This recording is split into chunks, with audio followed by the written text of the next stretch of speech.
Eagles. Eagles.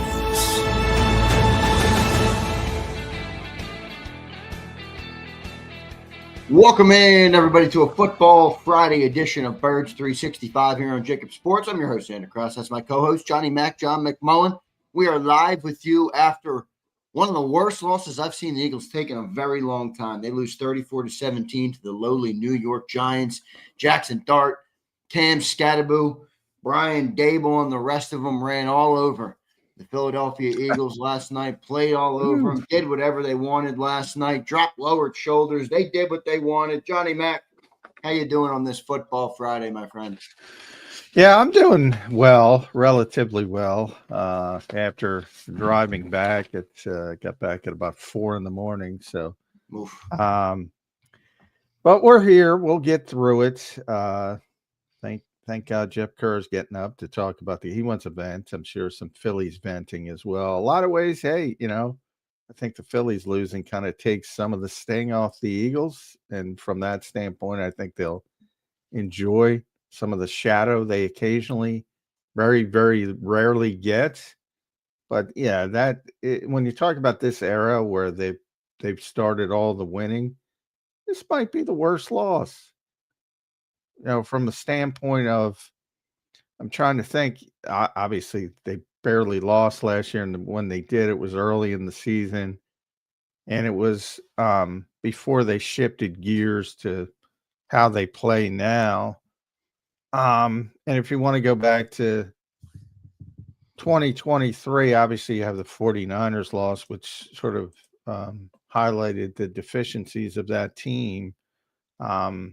I don't know if I look at it to that point where it highlights the deficiencies, but I do think it highlights maybe the attrition that I think a lot of people just overlooked in the offseason.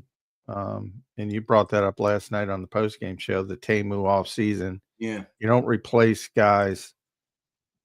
I was stunned pretty much. I talked about it all the time. I was stunned. People, Milton Williams, not that big of a deal. Josh Sweat, not that big of a deal. Darius Slay, not that big of a deal. I was kind of stunned at the reaction. And I think a lot of that is tied to the belief in Howie Roseman, which, Howie's still the best GM in football. Not, but people assume everything is correct. And, why are you giving up 2 draft picks for Tank Bigsby? I don't know. The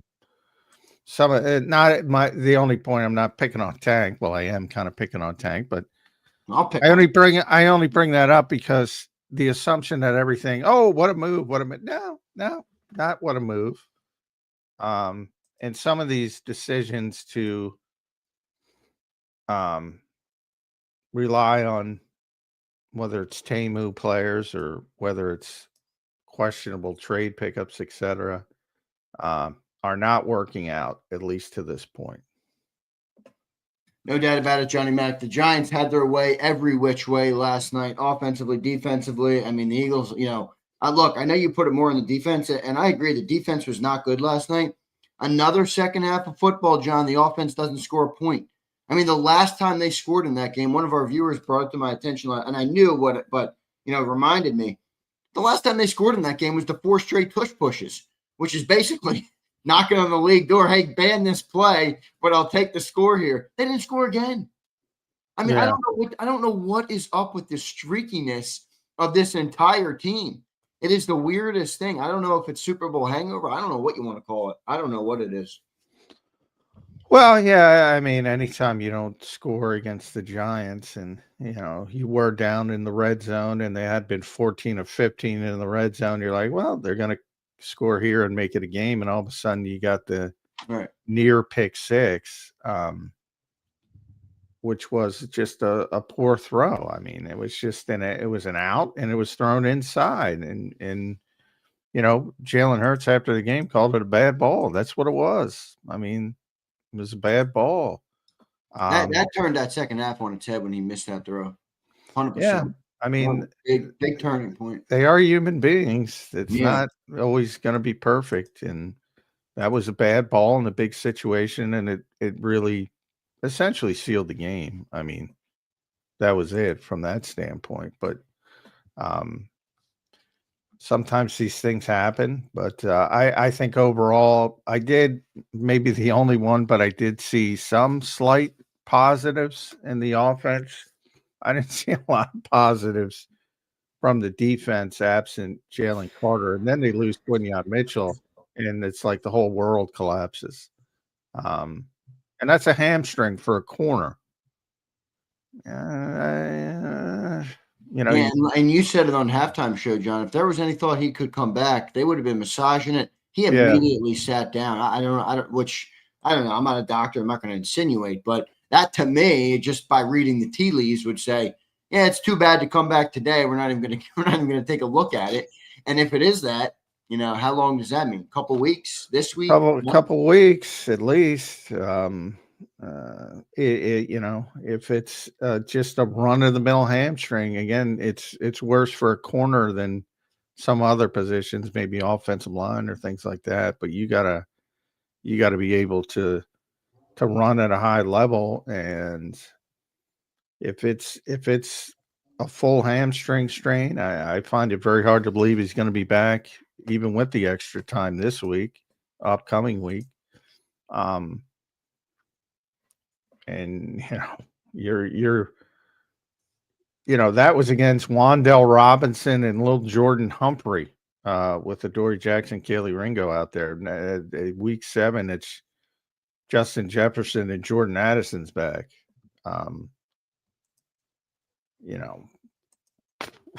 That's a little bit different. Now, Carson hurt his shoulder. They might have a quarterback. So there's a lot of things that play into it. But as far as last night, their ability to handle that, to persevere, losing Quinyon Mitchell was not good.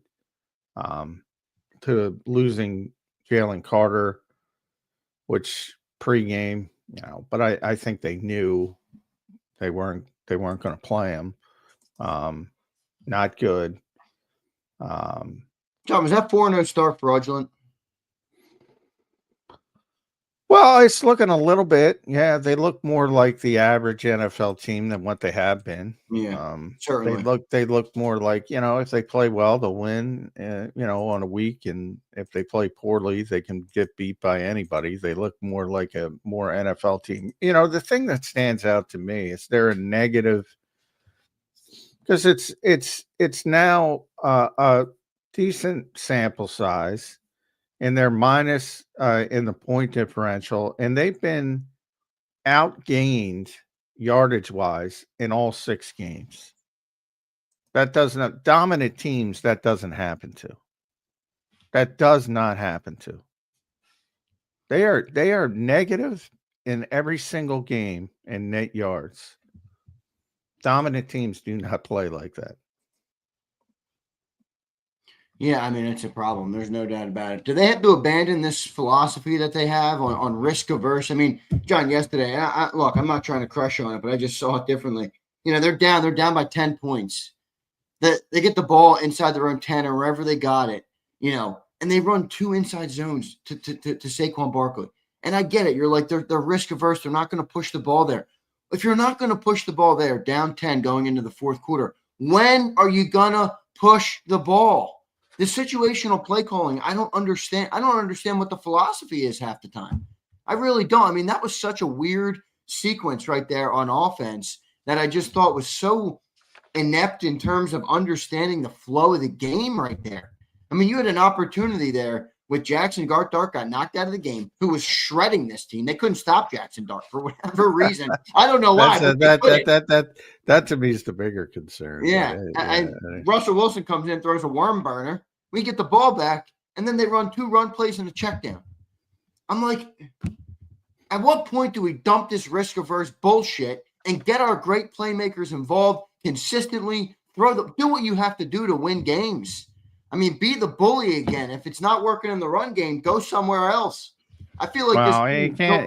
If you're not a bully, I was joking to Ed Karatz yesterday, but he was bullying me, and they say, you're bullying the bully. You can't bully the bully. Oh, well, if you bully the bully, it's like they bully because they're a bully. And if they can't bully in the run game, they're not bullies. Yeah. Simple as that.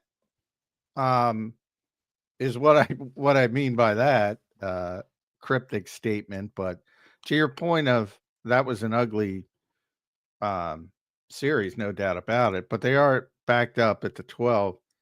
And you don't do what you're saying and that started at the very end of the third quarter. So there was still plenty of time, that series. I believe it started at the end of the third quarter, like a minute left. Yeah. Toward the end so there's plenty. You got a whole 15 minutes. You're not shifting your philosophy in game in the third, fourth quarter. If they have the mini buy and they get to the real buy like they did last year and they shift philosophy, that's a possibility. But I don't think you can be a bully without being a bully. You can't just say, "Oh, we can't bully you this way, so we're going to bully you." And you're either a bully or you aren't. And right now they're not capable of it. And it's pretty shocking. From the run game standpoint, which I think is the biggest problem because that's where they were special last year.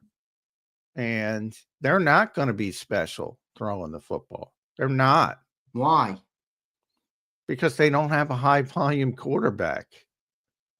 They just don't. You can't just wake up and say, Jalen Hurts got a lot of great things about his game. And I talk about him constantly, even if people don't hear about him. What he can't be is Joe Burrow. He can't. Yeah, I don't think we're trying. I don't think can there be a happy medium there? I mean, he's had two of his. There was a happy medium yesterday. They threw the ball pretty damn effectively. That's what I'm saying. If I look at anything positive from that game last night, and there's not much. But all the positive is on the offensive side, not the defensive side, not the special teams that can't even catch a kickoff. And they bench tank Bigsby and A.J. Dillon can't catch a kickoff. How hard is it to catch a damn kickoff? If there's anything positive, and there's not a lot of positive, it's the passing game. Jalen threw for 283. Part of that is circumstance, but Dallas Goedert. Most of it was in the first half, so it's not even, Dallas Goedert catches 9 passes, another touchdown. AJ's up at 680. Devontae's having a decent game. Devontae should have had a way bigger game there. 90-yard touchdown left on the board. I know you're right. They're human. They're not going to hit them all. I didn't want to beat Hurts up too much, but you got to make that fucking throw, man. You got to make that throw. Yeah, well, that the bad part about that is he was so wide open. There was room for just leaving it up there, for a long time and being super, super cautious because nobody was near him. And instead he tried to throw it like a normal deep ball, which you have to hit and drop in the bucket. And so, you hope you realize that in the moment, but it's just easy to say. We can see he's wide open, but it's not quite as easy when it's live, but and going a million miles an hour. But yeah, I mean, that's a throw typically he's going to make and typically you should make. Yeah, unfortunate stuff there. What about the interception, John? Red zone interception, rare interception for Hurts, doesn't push the ball a lot. So he's had low interception numbers. Obviously, I think he had 305 straight attempts, a franchise record, which is great. But, when you're not running this high-powered pass, or you're not even trying to run a complex passing offense, it takes a little bit of it away to me. They don't put the ball in harm's way, and they're very adamant about that.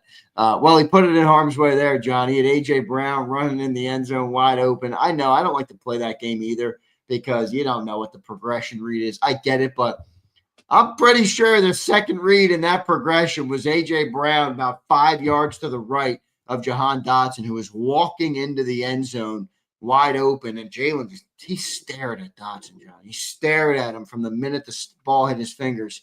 And I forget what the name. AJ kind of talked about that. That was evidently zone coverage on one side, man on the other. So they read man. They probably read it right. I'm guessing here. They probably read it right. And if the throw's on the outside shoulder where it's supposed to be, it's probably a completion or at the bare minimum, an incomplete pass. It's just a bad throw. And Jalen, to his credit, said bad ball. It was a bad ball. It was a bad throw.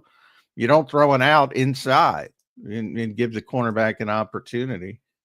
So, but from the standpoint, yeah, I'm with you. I don't, guys are running open when things are, I have to be very cautious with that. And it was pretty evident that, AJ wasn't that upset after the game. So I think there was more going on than people realize. And yeah, I don't think he's allowed to be upset after a game anymore. Well, yeah, never stopped him before. So yeah, it's true. Got a little buffer period though. You got to give it like a couple weeks before you can be upset again. I just don't get I get it, John. Your take on the defense. They were terrible. I mean, they really were. They couldn't stop a nosebleed, but they got destroyed by Jackson Dart and Cam Scatabo. No, but this is my problem. We got a $50 million defense. We talked all offseason, John, about how he lets everybody go on defense. Let's 5 great players go on defense. That's why I started the show with. We'll replace him. Wait, and then we lose Carter. Then we don't have Quinion. Then we don't have Nolan Smith. And people are still expecting the defense to lead us to a win. The Eagles scored 17 points on the New York Giants. When is I'm not expecting and lead the team to some victories? Is everything on Vic all the time? Well, I think you can't have it one way and then completely reverse. I said you have to persevere better. Anytime, I say it all the time, you lose players like Jalen Carter, Quinion Mitchell, Nolan Smith, even if you want to go, you're not going to replace those guys, but you have to persevere. I got news for you. The reason Jackson Dart is playing is because, they benched Russell Wilson. The reason Cam Scatabo's playing is because Tyrone Tracy got hurt early in the season. Now, obviously, those are different levels of players. But everybody's got injuries, and other teams are persevering better than you. Yeah, I get it. I just think the premise. But from the standpoint of all these people lining up and saying, that's why I started the show. Oh, Milton Williams, no big deal. Josh Sweat, Josh Sweat's not that good. Isaiah Rodgers is now everybody's harping on. Nobody cared. They didn't care about Slay. They sure as hell didn't care about Isaiah Rodgers. Yeah, I mean, that's my heart. Not that everything's on the defense. I think the defense before this game was overachieving to where I assumed they would be. I said that pretty consistently, but last night they were terrible. I know they were. I'm not trying to say that they weren't terrible. There's not Ole Miss and Arizona State out there, and Jackson Dart and Cam Scatabo are destroying them. Destroying us. Come on, man. Come on, John. That's what I'm saying. That's why I'm not giving the defense a pass, because everybody's upset about the offense. It's like we returned to, all these starters on offense, and it's like we're complaining about the defense. I get it. They sucked last night. But again, if you told me at the start of the year you'd be missing these guys, and I agree with you, John, you got to persevere. But like you say, sometimes it's just the reality of the game. If you told me we were missing those guys on defense, I'd be like, yeah, it's going to be a tough week. It's going to be a tough week. And we're still no one, the offense that returned 10 of 11 starters, the high paid offense, everybody's paid. Everybody keeps telling me we're not built to pass the ball. I'm like, is there a team that's better built to pass the ball than the Eagles? No, a million. There's only 32 teams. There's a million better to throw the football than the Philadelphia Eagles. No. John, quarterbacks would drool out the mouth to play in this offense. Well, then go get a different quarterback. Is that the problem, though? I mean, is that If what you it's want boiling down to? If you if can't run the ball, though, if that's you what it want looks like? a high volume passing offense, go get a different quarterback. I'm not saying I want that offense. I want to be able to win games if your defense can't win every game for you. Is the only answer to that a high-powered passing offense? Well, I I just mean, would disagree with the notion that we're not built to pass. I they mean, they can't Jalen should be high. run the football. Where's the evidence that they're built to have a high octane passing offense? A.J. Brown, Devontae Smith, Dallas Goedert, and the offensive line. I I'm mean, talking about games on the field. On the field. Where is this evidence? Where is it? People make it up. Even the yeah, but NFC it's Championship. not made up. It's not made up for in delusion land. It's made up because the talent on this offense assembled is the greatest talent the city has ever seen on the offensive side of the ball. We put up 17 points from the Giants, and everyone's talking about the defense. It's like, I get it. The defense sucked too. But at what point do we look at the offense, the talent that's assembled, and say, hold your weight, carry your weight? They don't. And it's just like if they can't run at all, that's it. They're not going to have a good day. Well, I mean, they're built to do that, and they aren't doing it. So, I mean, you don't just wake up and say, "All right, we're built to do this, but we're not accomplishing this, so we have to do this." That's not how it works. And right now, how they're built to play football, they're not running the football to say the least. I mean, Saquon Barkley had maybe his best game of the year statistically, I think. Did he have a better game? I don't know. But he's up to 3.4 yards per carry. I mean, last year, you're talking about the best rushing attack in league history. And the best rushing season by an individual in league history. Yeah. And now you're talking about 3.4 yards per carry. And that's how they're built. They're built on the foundation of that offensive line and Saquon Barkley. And when that's not working, you don't just turn on the other switch and say, "All right, we gotta do this, and we gotta be more like a typical NFL team," when I haven't done that for well over a calendar year now. I mean, again, I bring it up all the time because of what happened and you win the Super Bowl. That the high point throwing the football was Pittsburgh at 290 last year. That was the high point.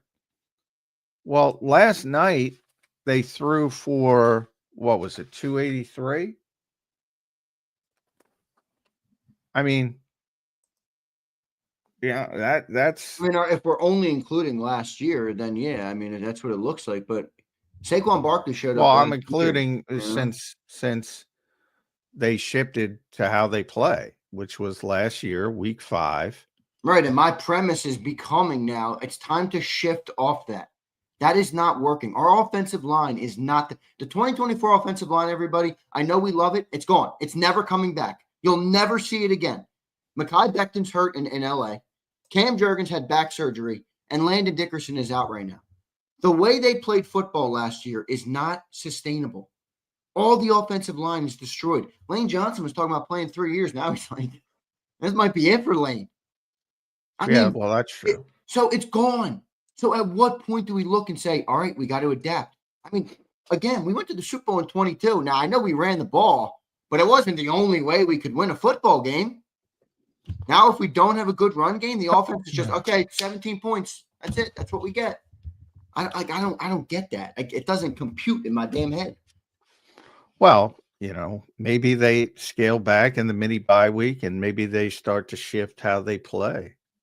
That's what you have to hope for if that's how you want. But you don't just do that in the third quarter of a game. That requires a change in philosophy, how you practice, how you execute things, and you don't just wake up and shift. like the people who think, you're calling plays in the backyard. You don't run what you don't practice. Yeah, I get that. I get that. That takes a whole philosophy change. And if you go back to pre-Saquon Barkley and you go back to, when they had a good running attack with Miles Sanders and DeAndre Swift, but it wasn't to the level it was last year. They were more balanced, they were better, and you had those games where you threw for 300 yards occasionally. Not a ton, but occasionally. And you could win games those ways. But right now, they don't play that way, and they haven't played that way for a long time. Now, will they shift? Maybe. I mean, they don't have a ton of time, the mini buy. I think that's more of the actual buy. And they're still, have a chance. They're playing a bad team, I think, coming out of this mini buy, and they're playing a bad team in 2 weeks, even though they look like a good team, and that's the New York Giants. So they get a chance for revenge. So, I don't even think that the schedule helps you from a standpoint of, we got to fix this, because I don't think you see daunting opponents in the short term. But yeah, I mean, I know everybody's hyper focused on the offense. I'm more I concerned. suppose I'm not trying to bail the defense out. They were terrible too. I mean, the offense has stunk. I'm not trying to. It stunk, but I think it's more of not being able to have that special ability than anything else. I think what I'm trying to say is I think the passing game is the same as it was last year. The running game is the difference. Yeah, the running game and the offensive line. And it's like, you can't play that way if you don't have the same offensive line. So at what point are we just going to, let's beat the square peg into the round hole? We want to be the running team. That offensive line is gone. Well, man. I think they want to be the bully and take advantage of Saquon. And right now they're not being the bully, and the bully's getting bullied. Which is always interesting when that happens. Because, the old adage is stand up to a bully. And if you do, what do? Not often. Sometimes they beat the shit out of you. But, sometimes they say, oh, God, I didn't know you'd stand up for yourself. And that's what yesterday was. Yeah. They got bullied. John, we'll talk a little bit more about the defense. We'll talk about everything today. We got a 2-hour show. I want to thank everybody for all the super chats. We'll get to all of them. Don't worry. We're supposed to have Jeff Kerr. I sent him the email, so we'll see if he joins in. It was a late night, I think, for everybody involved last night. But overall, I'm feeling pretty good. Get up, Jeff. Angry. I need help. What's that? I said, John, I went to bed angry. I woke up angry.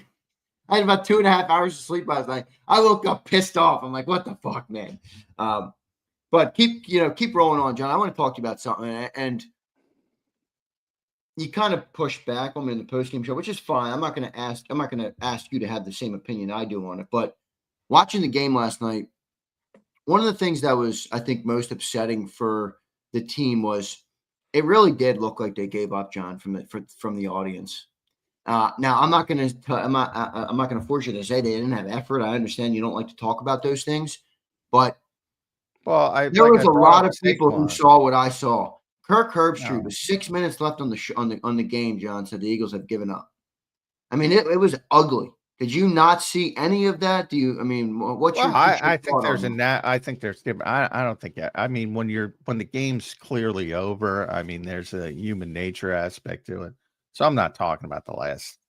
Once the interception happens, I think there's a realization that it's not your night, and I think human nature takes over. But the effort talk, to me, that's low hanging fruits. Like, again, when he intercepts that ball, I said immediately pick six immediately, and Saquon goes and chases him down. Is that lack of effort? Saquon's one player, man, on a 53-man roster. Come on, I'm not using that to bail everybody out. Well, I mean, when somebody gets wiped out on the defensive line because they're not equipped to handle a bullying attack, like when Zach Bond gets run over by Cam Scatabo. Yeah. Is that a lack of effort? Have you not seen enough from Zach Bond to know he's out there trying? I get it. So I just think that's low hanging fruit to say lack of effort. Like I don't think you abandon a team that's won 20 games, 20 out of 21 games, and they have a little bit of a stretch which is ugly and say, oh, they've stopped trying. Like, I don't believe that for a second. Well, I was just talking about one game. I mean, it's just that game. I'm not looking at it from a macro or anything. Yeah, I don't believe that, and that's why I don't talk. But not to say it never happens, and it usually happens with individual players, more than a team view. Other than what I just said, the natural human nature of when a game's over, it's over. You know it. You feel it on the field. Yeah. And certainly at a point that happens. But yeah, I just, and I don't know, Dan played. You can ask Dan. I'm sure you did. I don't know what he said. There's a lot of times you're trying and you just get overwhelmed. And people aren't used to seeing that with this team. So I think the easy answer is they're not giving effort or they're not trying. You'll know if the coaches see something and are not giving effort because they're not going to play.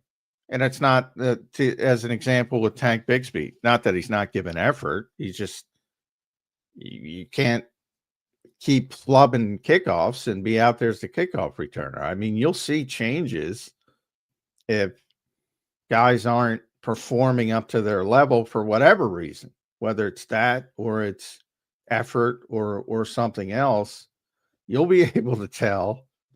But yeah, I don't know. If you want to single out players, I'm going to watch the game today more closely. I'll look at them and we can talk about it next week. But in the moment, I didn't think there was a lack of effort. In the moment, I thought, hey, they got their ass kicked by the New York Giants. Yeah, well, at the very least, they were completely and utterly demoralized by the end of the football game, and the Giants had a bigger will. Where there's a will, there's a way. Cam Scatabo was lowering his shoulder on anybody who gets in his way, man. Boom! Welcome to the league. And that's why he's here, because he's a big physical running back. I mean, it's not that part of it is when I talked about Cam coming into the game, I'm like, well, he's not that explosive, and you didn't see a ton of long runs. But what he is he's big and physical. So that's his game.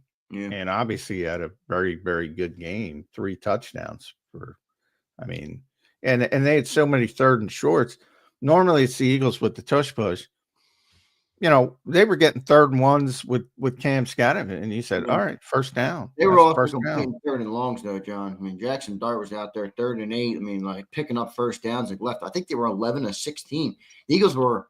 Let me get one that. of 1 of 9. Yeah, 1 of 9. Yeah. 1 of 9 on third down. The Giants, I believe, were 11 of 16. So they converted, no doubt. I mean, that's a lot of times what the game comes down. Well, they did a bad job too with Jackson Dart.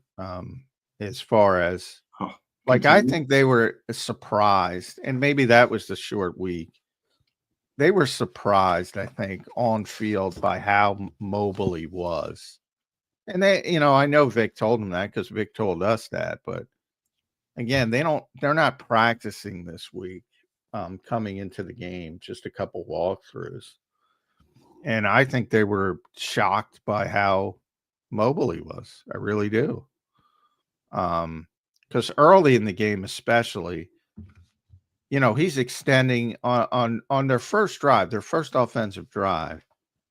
He extends the play forever, and he finds Humphrey out on the right side, and it turns into a 34-yard gain, which is essentially set up the touchdown. And the touchdown was him scrambling up the middle for 20 yards, where he's just it's like,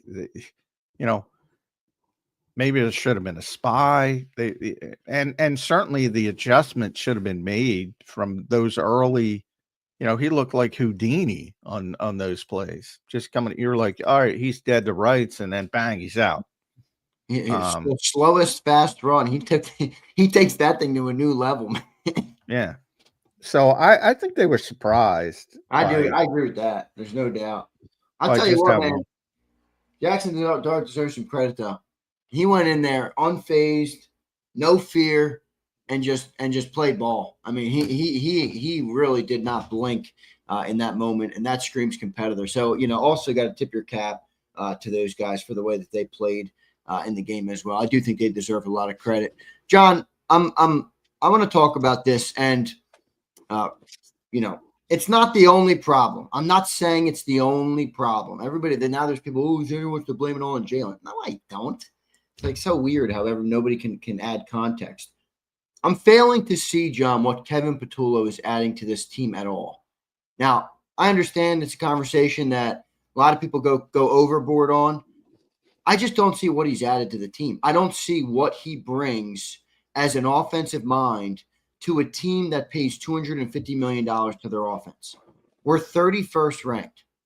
Like, in theory, are they okay? He's not going to do everything. He makes the team a little bit better. He's not doing that. He's not using the weapons. He's not utilizing anything. The running game can't get going. They're stuck in this way. I'm failing to see what Kevin Patulo has brought to this team, John. Walk me through it. Walk me off the ledge on Kevin Patulo. Well, I mean, they haven't played well, so I'm not going to walk anybody off the ledge. But it's fine if you want to blame it on Kevin. I'm not blaming it all on him. Players are first. I agree 100%. I think, and I say it all the time, this offense is very similar to when Shane was here, very similar to when Brian was here, very similar to when Kellen was here. So it's nothing new.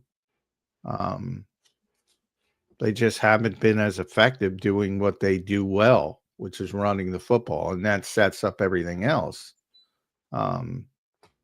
Really. So you can talk last year, and rightfully so, because I said it, you said it, everybody said it. They're not going to have another year where you're going to have Saquon rush for 2,504 yards. It just doesn't work that way. It's not going to happen. Even Saquon has said it. It's not going to happen. It just doesn't work that way. However, what I think people are missing, like, they are significantly worse running the football than they were with Miles Sanders, than they were with DeAndre Swift right now in this moment. That's the issue. Which would be offensive line, right? I mean, I don't think it's Saquon. Well, I think it's a host of things. I think it's injuries on the offensive line mainly. Teams doing a better job. You have to give credit. Nobody gives credit to the opponent. They're doing a better job. I think a lot of those blitzes early were run blitzes. I think people hear the word blitz and immediately assume it's to affect the pass. Sometimes it's to affect the run. And they've gotten a lot of the opposition's gotten a lot of negative plays. And that means you're behind the sticks. What they don't have to get up to the level of last season. They need to get up to the level of the Miles Sanders rushing attack or the DeAndre Swift rushing attack. And then I think you're back to a comfortable setting to where you can get some other things done as well. Maybe even a little bit better in the passing game. And I think you saw some positive steps in the passing game yesterday. But, obviously overshadowed by everything else that went on. So I think that's what missed. Like, everybody's so hyper-focused on last year. They're not going to be last year. We all knew they're not going to be last year. Beat Miles Sanders. Beat DeAndre Swift. Don't be 3.4 yards per carry. Well, you say, I mean, yeah, the offense looks similar each year, but you said that it looks similar in 22 with Shane. maybe you're right. I guess I'd have to go back and rewatch. It doesn't feel like it looks similar. I'm pretty sure they were a top 10 passing team that year, if I'm not mistaken. I know Jalen was second in the MVP. I'm not talking about effectiveness. I'm talking about how they play. Were they more effective? Yeah, way more effective in the passing game. But I'm talking about the route concepts, the play calls, the inside zone, I'm talking about that. Yeah. It's very similar. They were more RPO heavy back then. And Nick has since explained they tightened that up. It was a point of emphasis. That's why they don't do it as much, because they don't let you just mill down the field. I talked about that earlier this week, where like it's college, where you can be 4 yards down the field and they miss it, and you got a big play and should have been called back, but it's not called back. They're much more stringent on it in the NFL. So you get those illegal man downfield penalties, and they started to weigh, and they were getting too many of them. So they kind of scaled back.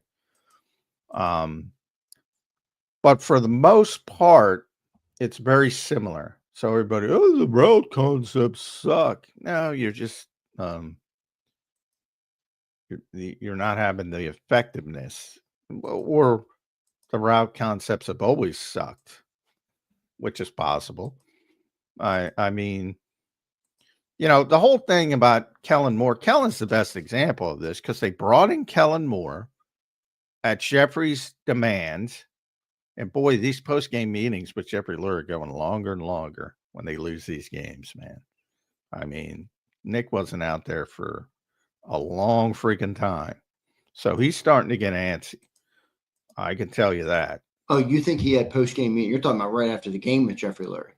Yeah, he always does. Well, recently, and I didn't see it, but recently that's how it's going. That's what he's been doing. Okay. Yeah.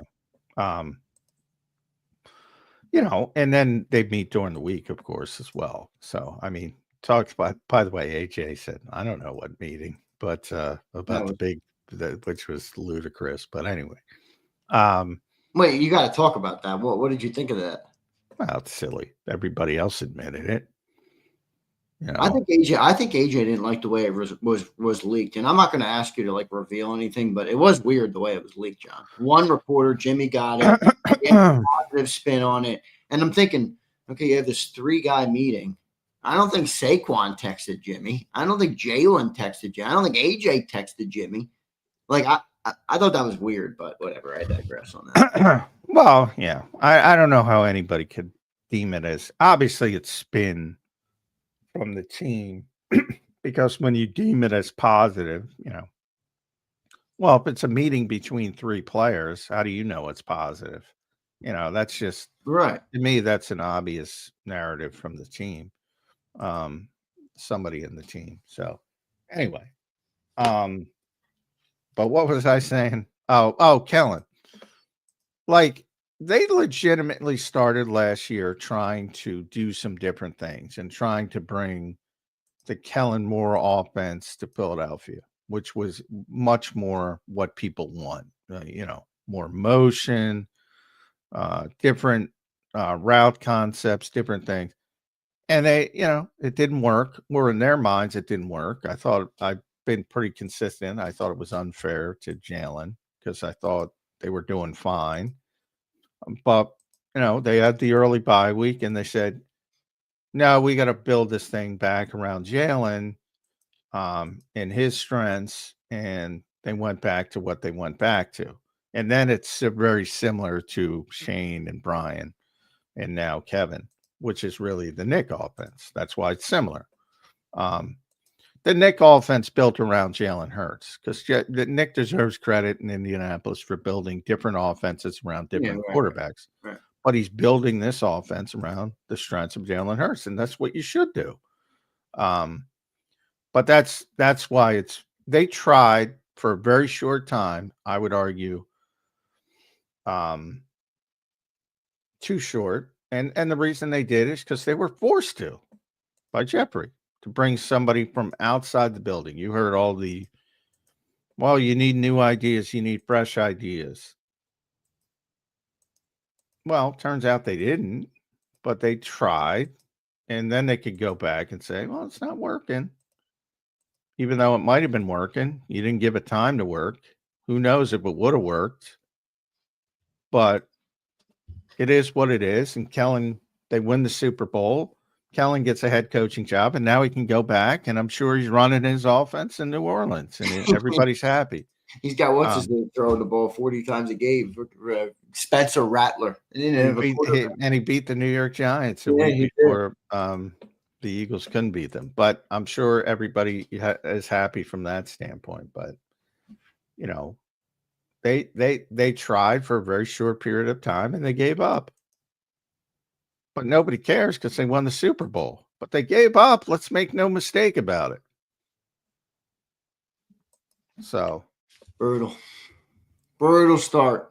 Brutal game last night. John. Yeah, last night. At what point do they look and they change the approach? Because this year's team is not going to be able to play like last year's team. The bye week. I mean, if they're when is the bye week? Week 9. I got to look at the schedule. But that would be similar to last year. That's when you can potentially make some serious changes. They'll look, they have some extra time. The coaches will work extra, but obviously the players don't. It's collectively bargained. These little mini buys, they get the weekend off. So it's not like they're out there practicing more. You're not allowed to do that. So for people thinking that's not really gonna change, but the coaches will certainly do extra work. But there's a limited amount of time, and I'm not sure that you're going to go into 2 opponents that you should beat if you play okay. But again, that's the same thing that happened. But if you lose at Minnesota, then I think crisis mode is hit full-fledged. And obviously, if you lose again to the Giants, yeah, everything's on the table at week 9, which is the bye week. Because remember what's coming out of the bye week. Yeah. Lions, Packers. Yeah.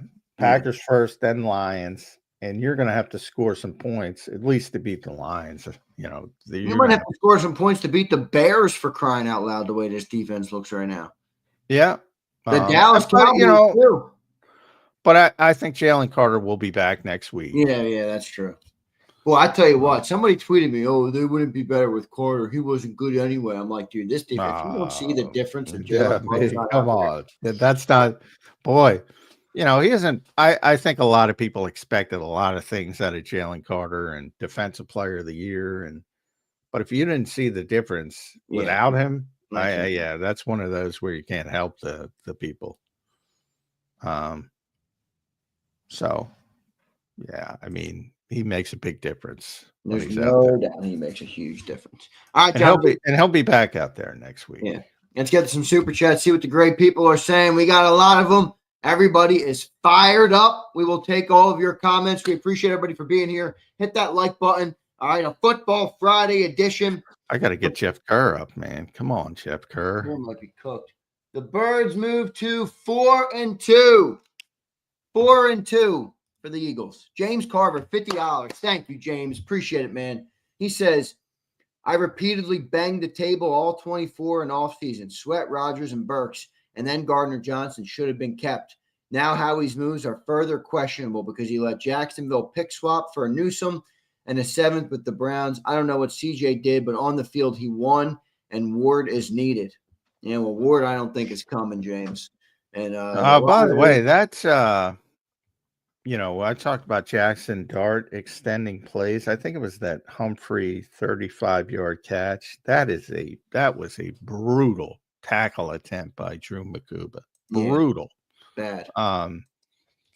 That allowed that play to go to what it did. I thought also interesting, Reed got banged up. He and Cooper ran into each other. He got banged up. He's only out for a play, maybe 2 at the most, and they put in Marcus Epps ahead of Sidney Brown. which I thought was interesting. Not in a good way for Sydney. No, Sydney is yeah. Yesterday too. But yeah, I mean, look, CJ, no, they're different. Well, I'll tell you what, Reed Blankenship looks like he stinks right now, John. He's But playing. everybody else, I'm not going to go that far and read, but he's not having a typical year as he has had. If Well, he's it's a good thing betting, for the Eagles if they want to keep him. He'll play. He's playing. well, yeah, he's playing $7 million a that year. contract down, no doubt about it. Yeah. So, yeah, he isn't. He's not playing as well as he typically does, but I think he'll be fine. But it's not ending positively from a standpoint of if he was trying to bet on himself like Milton, it's not working out that way yet. He switched agents and everything. Yeah. Went over to Cooper DeJean's agent. They got a cute little podcast. Reed, handle your business, young man, or your business will handle you.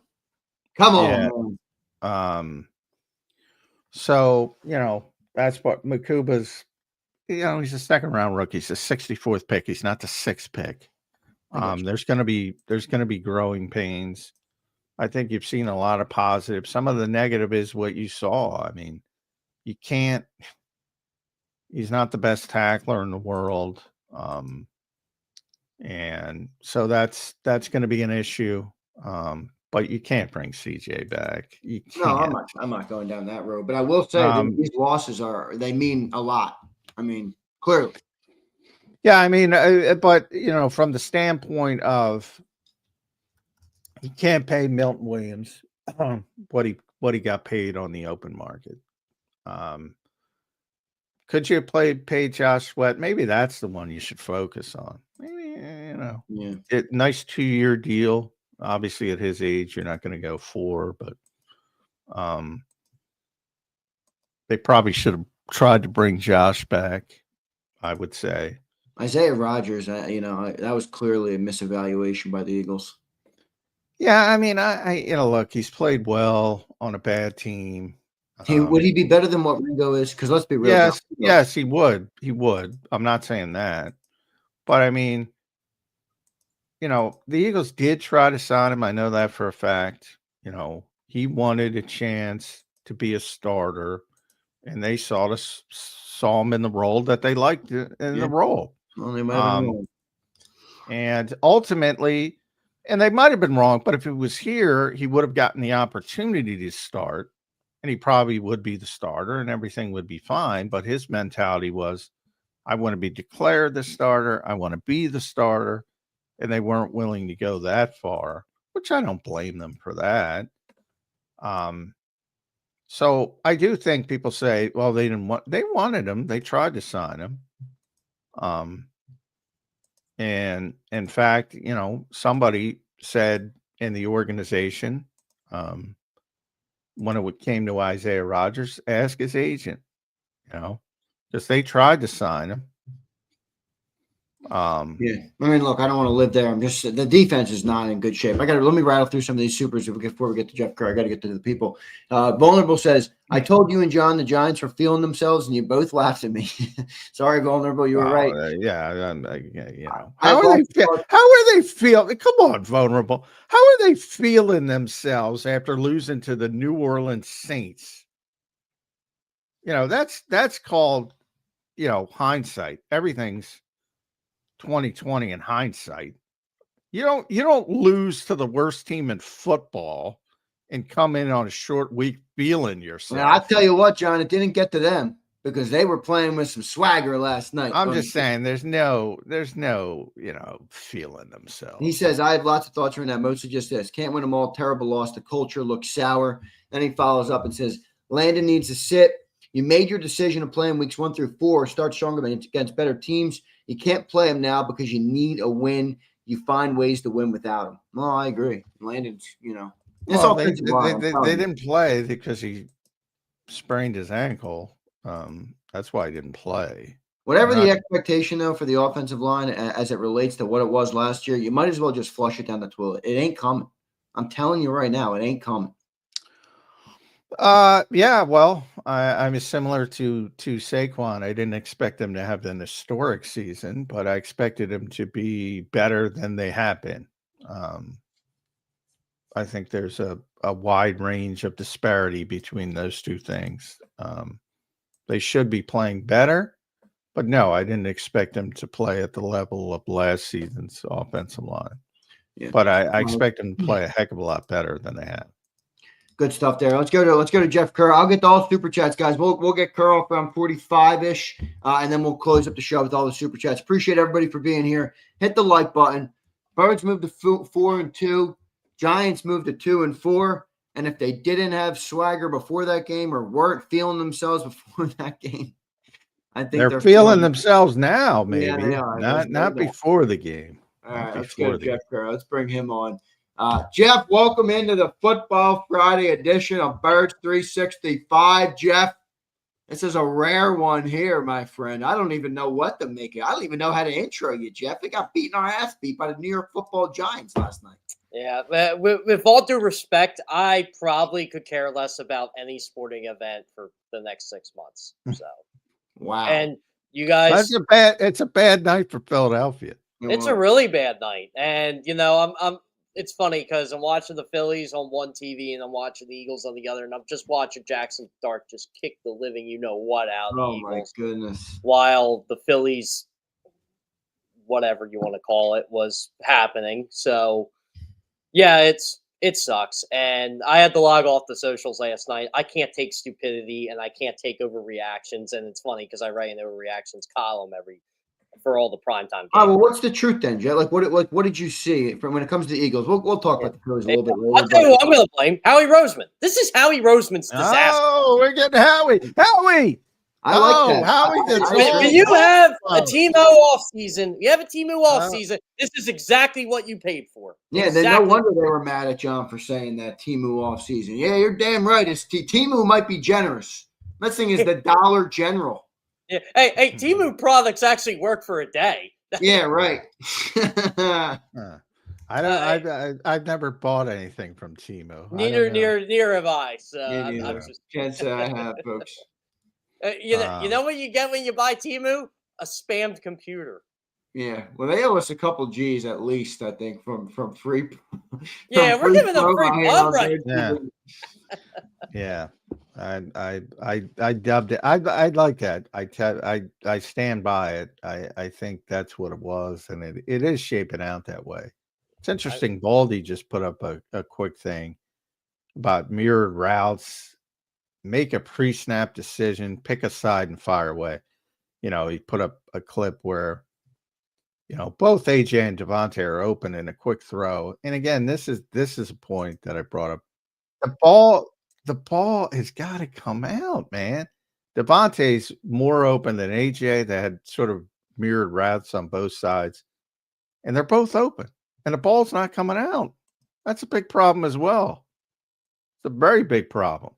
It's that whole risk-averse thing. Yeah. Well, that's it. Yeah, that part. There's so many issues, which is amazing. I can't take it. Look, I blame Patulo for a lot of stuff, too. I blame this offense for a lot of stuff, but I cannot take a team seriously that just does not have a pass rush. The fact that they just ignored edge rusher all season. I know, and they value that position, have historically, more than just about anything else but quarterback. Your best edge rusher wasn't even on the team week 1. It's a disgrace. No. Jeff, am I wrong to be just as pissed at the offense as I am at the defense? Like, I feel like our expectation on this offense is. Absolutely. I think whatever way you want to swing it today, you're more than welcome to. Yeah. I mean, it's just like I get it. The defense played like dog water, but at the end of the day, when are we going to be able to say thank you, offense? How many times last year did we say thank you, defense? We have a $250 million offense. We can't thank them for a win ever.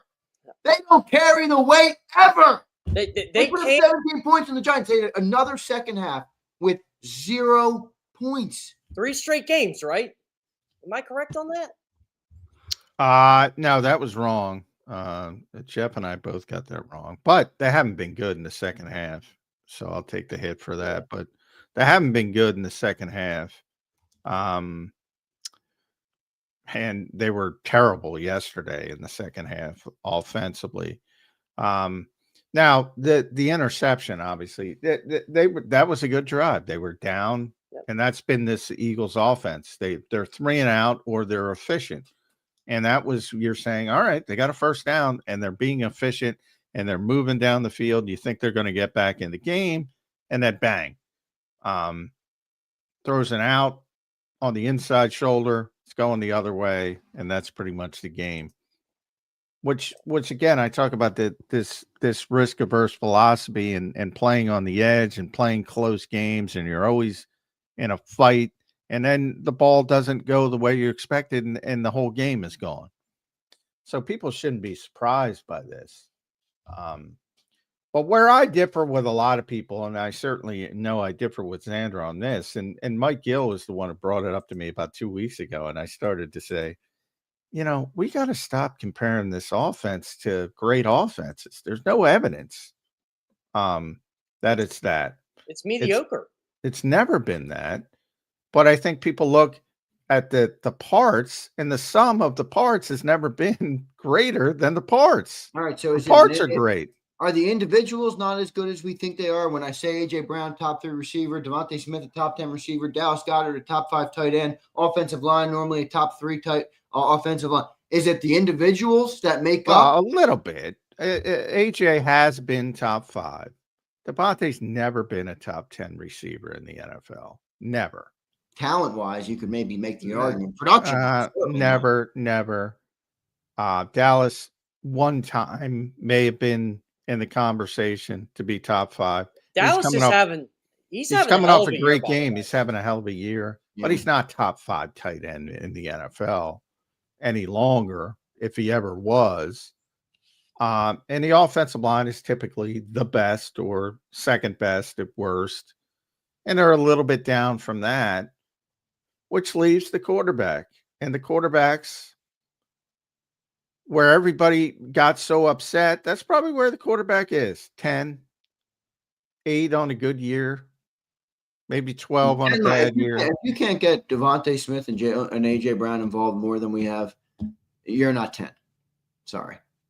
Well, yeah, but how many people got upset every time one of those lists comes out and Matthew Stafford's ahead of them, or Justin Herbert's ahead of them, and they lose their fucking minds? And you should hear him today. Oh, everybody's on him. Everybody's on him. Yeah, everybody should be on him. Well, that's the life of an NFL quarterback, which, that's everybody gets it. I forget it. But what coach was talking about that last week, Jeff? That's the life of an NFL quarterback. You just get all the shit, but you get all the praise too. It's a give and take. That wasn't Mike McDaniel that said that, wasn't it? It was Mike, yes, with Tua. Yes, and it was good. Mike's kind of a whack job, but it was good. But it was good. The comment was great. It's like, there's pressure of being an NFL quarterback, man. Doesn't matter what city, where, what level. If you perform, if you have a bad offensive game, you're going to get shit. That's the way it works. Sometimes it's fair, sometimes it's unfair. But this mentality that this should be one of the best high-flying offenses, there's no evidence of that. Yeah, Zander nailed it. You nailed it, John. Like, where? Show me the proof. It doesn't exist. They had a top 10 offense statistically with Brian Johnson. Yeah. Leave the production out of it for a second. What the roster? Is the roster a top 5 offense? The parts should be a top 5 offense. If you had a different style of quarterback, but you don't. So you take advantage of what you have.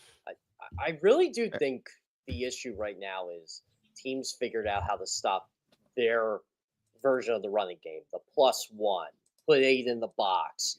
And they are daring this quarterback to beat them through the air. Now it's about now it's about simulated pressure. Teams move quickly, man. Yep. This sim pressure, John, they're bringing it all over the place. Now it's about simulated pressure. And by the way, and this is because I know everybody's going to run. McMullen hates Jalen Hurts. He loves Jalen Hurts. Yeah, I know. They could easily become a better passing offense by going a different way at quarterback. It doesn't mean they become a better team. Thank you. That's what people are missing. And I think I would argue strongly that they would not be better, but they would look better passing the football with a different style of quarterback. Also, I think we've been spoiled a little bit. They lost 2 games in 5 days, and they couldn't lose 2 games in 371 days. Well, they're definitely spoiled. No they got doubt about embarrassed that. last night, though. I did think it is funny they lost to a team that can't beat the Saints. Oh my God. What a league this is, by I the way. love it. It is. This is why I watch it. People, I love what people with the transitive theory. Well, they lost to so-and-so, so they're better. This league is so even, so parity driven. And that's what was so brilliant about the Eagles run. They're doing all this in a parity league where everybody loses. Everybody has a shitty game and you go, what the hell happened? And they lose to a team you're 99% sure they're going to beat, which rarely happens to the Eagles. It just happened to the Eagles. And it's been a long time since that has happened. But, 2 weeks from now, I expect them to destroy the Giants because of what happened. This league is crazy. Yeah, and it's funny because I've seen a lot of New York media saying they're back and they're going to upseat the Eagles. It's so funny. I think 5 weeks from now, this loss will look worse than it did on the night because they will go back to being the New York Giants. I'm going to go back to. Can we blame them? To be frank, can we blame them? I mean, we're bailing out the Eagles' offense. They got all these weapons running over. He's throwing to Jalen Hyatt, what's the guy's name? Little Jordan Humphrey. Jordan Humphrey. Wandale Robinson. Wandale's a pretty good player. I mean, the Giants are playing with. Yeah, I'll tell you what bothers me. This is the passer. The Giants' offensive line is a joke. Not Andrew Thomas. Not Andrew Thomas, but the rest of them are. And you can't get to the quarterback. No, they couldn't. Jordan Davis is a fine player when he's next to Jalen Carter. When Jalen Carter ain't out there, he disappears. I get it. By the way, John, can we pat ourselves on the back like Howie Roseman does every time he wins? Jalen's Hunt. We told you. We told you. Yeah. 10 sacks. Anybody who thought that guy was going to get 10 sacks this year. Come on. I like Jalen, but come on. How about Brian Burns, guys? That's a pass rusher. That's a pass rusher, is right. He had a good year last year, and it was masked because the Giants were so terrible. I loved when they got Brian Burns. Yeah, he's a good player. He is a big time pass rusher. And Dexter Lawrence is a stud too. Yeah, Dexter Lawrence is. They're really good. Abdul's good, even though he's gotten a lot of pressures, but hasn't gotten home yet. But they're good up front. That will happen at some point. That's the one part where they're legitimately good on the defensive front, and that's a good thing to build off of. Because the Eagles have fallen back on the defensive front. I mean, they are really a completely different team with no Jalen Carter. And Jalen's not even playing up to his usual standard. And they're just so much better when he's on the field. And he'll be back next week. So it's not a long-term injury, but it looked ugly without Jalen Carter yesterday. Yeah, you could tell how much they miss him. And like Xander's right. Like Jordan Davis is a good player, but think about Jalen Carter. Yeah. You're not paying Jordan. And again, you're not also paying Jordan Davis that type of money. You're just not. Yeah. Where do we go from here? Because this is my problem with the conversation about the offense right now.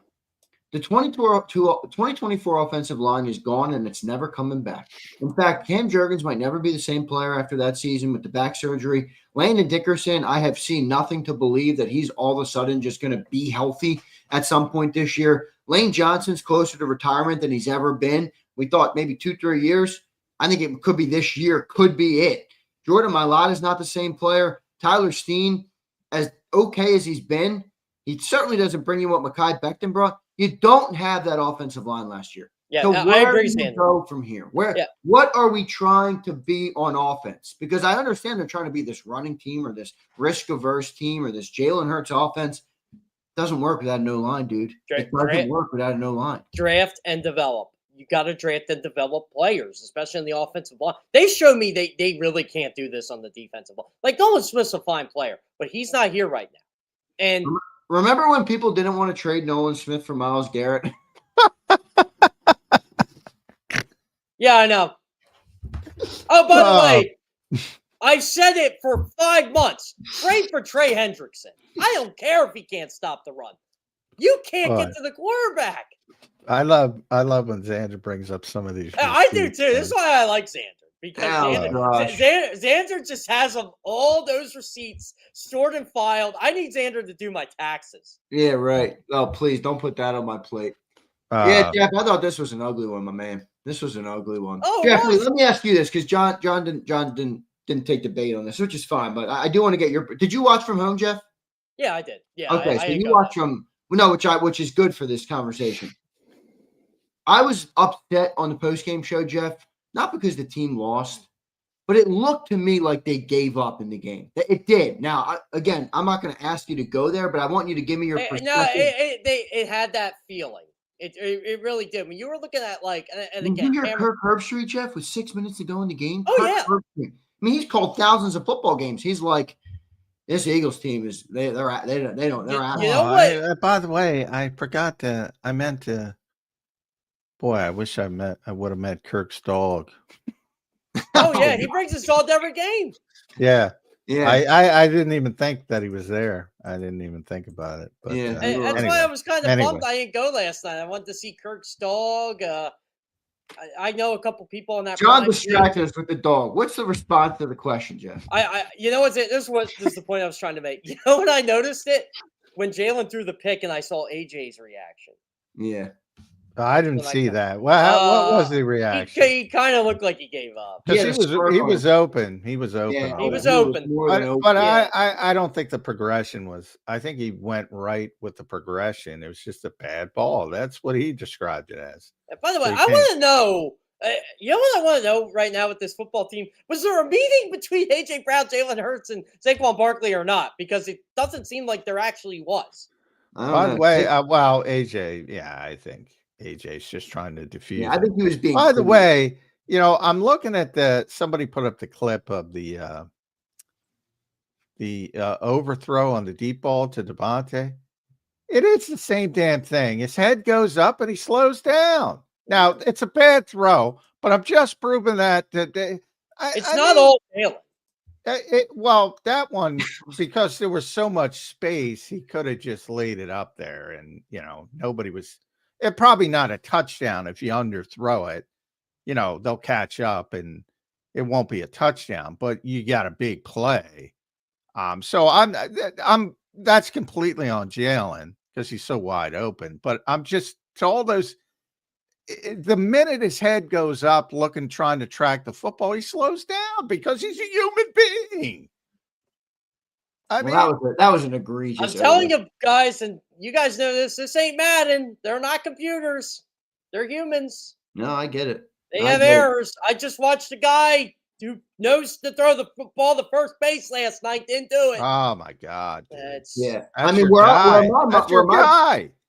That is my guy. Trust me. The socials were off last night. My Lord! I mean, my mind is though after this is like.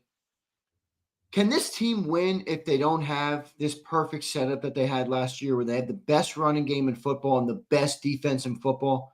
Like, is there any ability for us to say they overcame the obstacles? On offense, it doesn't feel like we have that at all. And we just talked about it. This offense, they don't have the evidence of being this high-powered offense, clearly. But I was under the impression, or at least hopeful, that they'd be able to make some. That's the game of football. It's not always perfect. Sometimes you got to overcome more. This year they got to overcome a lot. They ain't overcoming shit. I'm so speechless when it comes to this offense, John. So go ahead. It's Shield, our buddy Shield Capati. It just Shield's a big advanced stats guy. Eagles offense below league average in EPA per drive, success rate, explosive play rate, running back rushing success rate. They have, I think they're 29th in 10-yard plays. Yeah, they have no explosive. They're first in 3 and outs. Yeah. Yeah, right now the offense is just overrated. I don't know how else to describe it. I mean, people think it should be good. And it certainly should be better. I'm not saying they shouldn't think, but they shouldn't think it should be this amazing offense because there's no evidence of that. That's what I'm saying. You know what one of my biggest fears was, and look, he'll disagree with me to the death, and he did this offseason, but Saquon Barkley, I'm telling you, when you have a 2,000-yard season, the following year never goes. No, history. Hey, you're big on history. That's what he told me. I've been shocked. Well, you're right that, and Saquon's even said that, but I do not think Saquon is any less of what he was as an athlete. In fact, I think he was better in training camp. I think he was more explosive. I think you saw when he caught him on Alex Singleton. He's just blowing by him.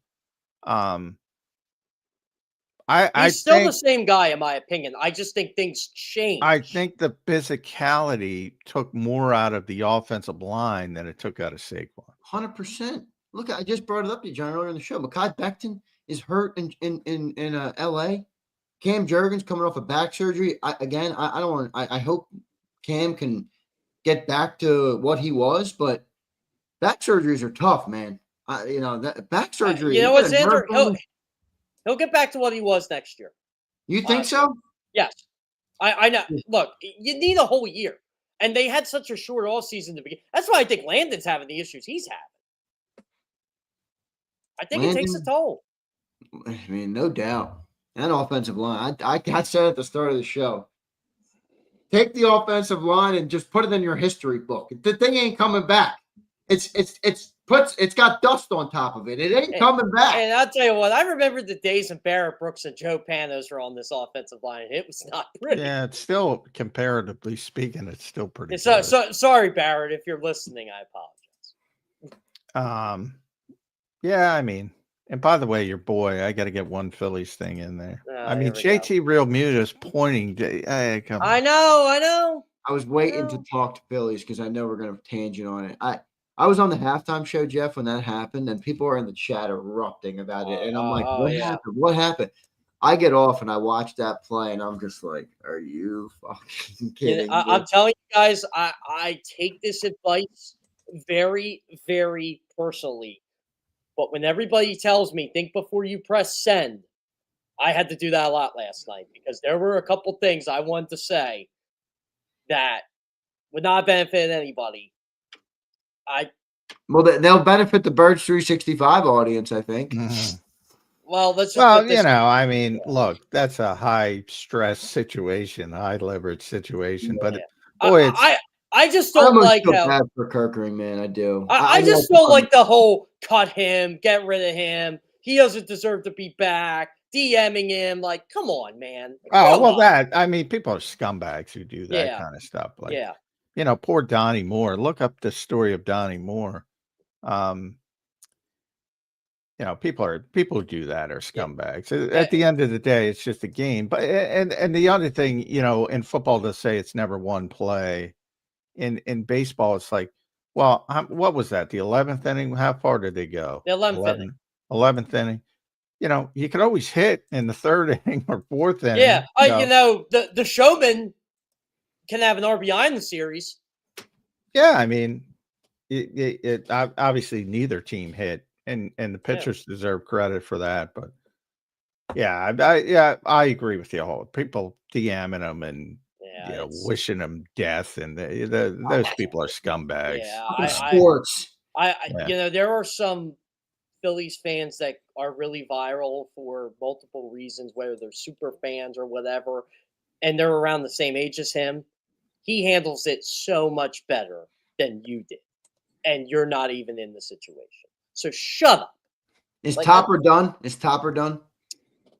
No, come on. No, I don't think so because of how they fought. Because of how they fought, I don't think so. I'm not like. I hope not. I think it's. I like Rob a lot, and I think what Rob did in that moment just shows you. Look, the players love him. I'm going to tell you. I think there's big changes coming to the Phillies. Oh, there's going to be changes, Zander. I agree with you. And Topper might just look. Sometimes things just run its course. I'm not one of the people that's like, he's the worst manager, fire him. But I don't know. Will it benefit this team to get a fresh voice? I don't know. I defended him last year when everybody wanted to fire him after the playoffs. I don't know. I'm thinking a fresh voice. By the way, like everybody was on Nick Castellanos. I don't blame him. I agree with Jimmy Rollins, bad timing, all that. That ain't the reason why you lost. But you're pissed off because A, what he said is right, and B, he has 1 foot out the door. So take that for what it's worth. Yeah, you're right about that. No the people saying these comments have 1 foot out the door. The ones who aren't, don't. It's simple. He's fed up. I'm not even sure if it's him. It might be his manager. Yeah, by the way, the Dodgers are pretty good.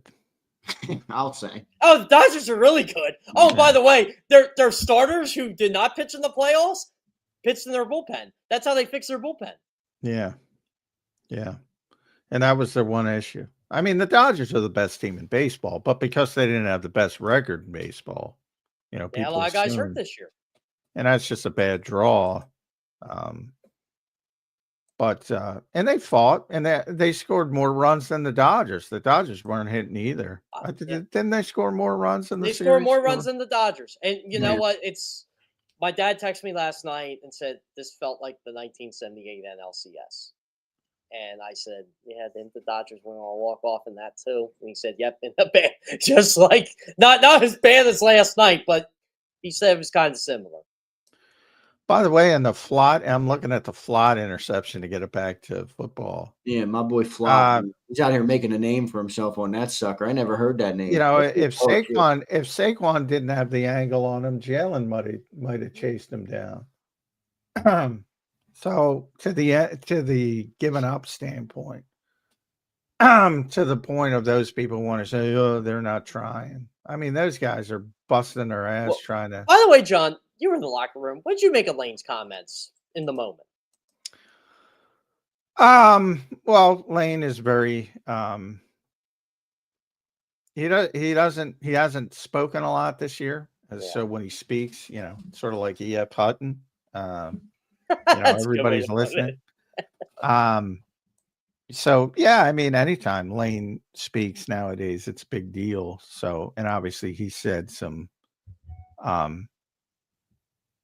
talked about the predictability of the offense. But, as I brought up on our post-game show, they're pretty damn predictable last year. They just won. Yeah. You know it. But they just were better than everybody else and executed better than everybody else. So, but he was hammering on predictability in his post-game remarks. So that's going to resonate with people. And I'm sure it's going to resonate with. Remember who shifted gears last year? It wasn't Nick Sirianni. It was Lane Johnson and Jordan Mailata who went into his office and said, around this time. Yeah. So yeah, I think his words carry a lot of weight, and but I don't know how you get unpredictable with this offense. I don't know how you do it. Certainly in 1 week or 2 extra days. I mean, I don't know how you do it.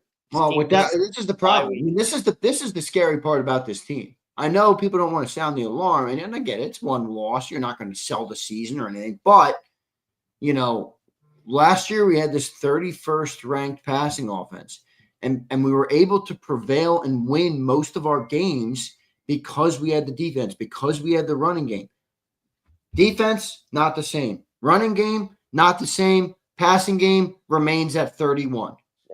Like, is this just the outlook on this team right now? Like, what does the fix look like? Which is why I've been harping on the offense today. I know the defense got burnt, but I don't see this. I don't know where this offense goes. What does the evolution of it look like? You know what, Zander? I think this is why, too. Like, and again, we're not giving the defense a pass here, but you also did not have Quinyon Mitchell the majority of that game, nor you had Jalen Carter in any of that game. Who's hurt on offense outside of Landon? Right. That's play. And by the way, I'm so done with this. And I've been talking about it too. This identity conversation. We have 10 of 11 starters return. Most of these guys have been here together for 3+ years. Yeah, you lose Mekhi Becton, and all of a sudden you can't. Yeah, like, oh, we need an identity. What are we talking about? You guys. Well, that's why 2 Super Bowls together. That's why Nick's eyes roll when he gets that question. By the way, I almost took him how back. do you fix it, Nick? Because you're the head coach of the damn thing. Now, he's too busy giving. I was going to make my coaching staff joke last night when the defense was getting torched by Dart in the first half. I'm like, Vic Fangio must be watching the Phillies or something. Yeah. I don't want to do it, but I love it. I mean, Vic, he's not Superman. Yeah, I was joking last night. I love Vic too. I know somebody came in there crying to me about Vic, and I'm like, what is this, Harry Potter with Wingardium Leviosa? He's got nobody out there. They let everybody walk, and he's missing Carter, Quinyon, and Nolan. I'm like, he's got a guy the Giants didn't want playing quarterback. But I hate Think about that, man. And an edge rusher quarterbacks. Jackson Dart and Bo Nix, man, both taking the Vic Fangio. Oh boy, so late, but how about that? By the way, you know who the biggest fraud is on the Giants? Cam Scatabo. If his name was John McMullen, he would not be getting the love he's getting. I'm sorry. Well, he looked like Mike Allstott yesterday. Yeah, man. he did. I look, coming into this game, I was with you. He beat the shit out of he did. I actually kind of enjoyed it. I tweeted it out. I'm eating my crow on him already. I've been chirping him all week. John's heard me. I say he's overrated. I'm not a fan. What's he, a bruiser? Yeah, well, he beat us to a pulp last night. I didn't even know he was overrated. I didn't even think you could count him as overrated. Well, I think to your point, I think a lot of people, looked at him as, because of what he did at college, and he was a fun player. He's still a fun player. Yeah, but I didn't, I didn't think his game would translate to the NFL, to say the least. Oh, it translate when you're. I don't think it will long term, to be honest. But for one game on one Thursday night, he bullied the Philadelphia Eagles. I mean, he's gonna bully anyone that is basically a turnstile, and that's what the Eagles were. Yeah, they were the easy pass. They were the easy pass on the Jersey Turnpike. They were the easy pass lane, man. They were the easy pass lane. Those third and shorts, they were almost tush push, a fait accompli with him pushing the pile.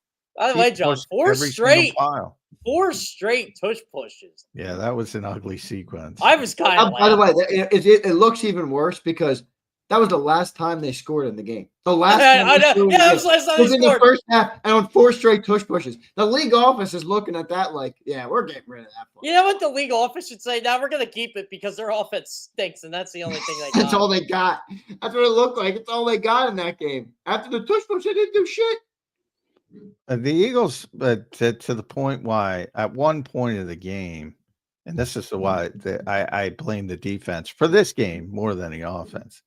They had a 5-possession stretch, the Eagles defense. Again, against Jackson Dart and Cam Scatabo and little Jordan Humphrey. And they had third and longs too, by the way. Touchdown, field goal, touchdown. And they went 11-16 on third down. That's brutal. And that is something we haven't seen since Vic has gotten here, especially against, they face some damn good teams. And what does Vic like to tell us? Talent wins? Yeah. He always, and he's one of the reasons I always point to talent before I point to coaching. Always. He's got Adoree Jackson and Kaylee Ringo as his outside cornerback. Woo, that's bad. And remember, it's a hamstring. Cornerbacks and hamstrings. If that's a legit hamstring strain, he ain't playing next week. Yeah, he makes he may be out till the bye. Yeah. More than receivers, they make their money on running. Yeah. I'll tell you what, Carson Wentz is he's eating a bowl of cereal this morning. Well, I don't know if he's playing because he banged up his shoulder in he's had 10 days and he might. Who's their third string guys? At Max Max Brosmer. Max Brosmer, that's it. Yeah. So it might be JJ McCarthy back, which that's help. Good for them. That would help. No, that's good for the Eagles. That's what I said. That's good for the Eagles. Well, I know it's early, John. They have the bye week this week with the Vikings, so I mean, maybe he gets healthier by the end of the bye week. But I just mean I don't know how serious it is, but I know he had to finish the game with a harness on his shoulder, so it was pretty significant in the moment. Point being, though, Jackson Dart, made that defense look like dog water, and then you got Keely and Adoree on Jordan Addison and Justin Jefferson. Like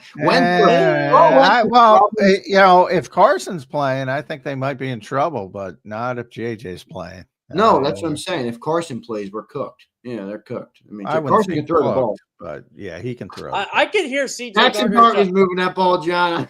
I don't know. No, Carson can throw the ball. Yeah, he can. Now it'll probably also take 6 sacks if Jalen Carter's back. I could hear CJ Gardner-Johnson, who, by the way, is on the Ravens practice squad, for those of you who don't know, saying, I told you they can't win without me.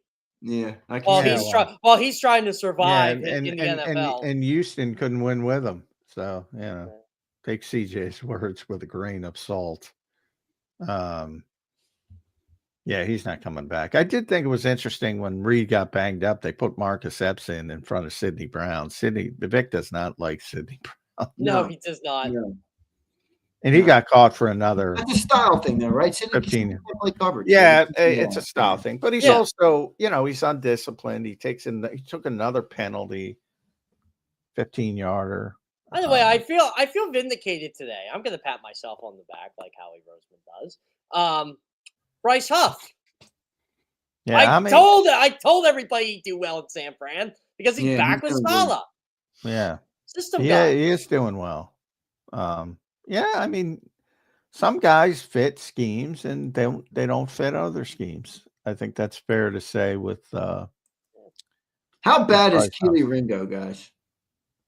It's not good. No. John's playing it mildly. It's not good.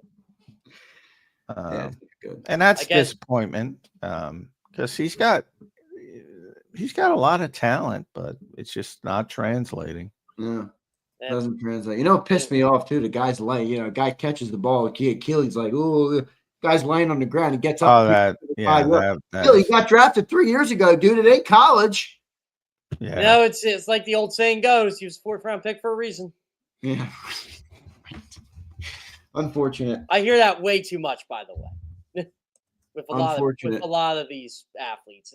This is gonna be a struggle. What about speaking of, since you want to? It seems like you want to give Howie a little smoke today. I'm gonna give he deserves it. He does. Tank freaking Bigsby. Are you kidding me? Boy, is he terrible.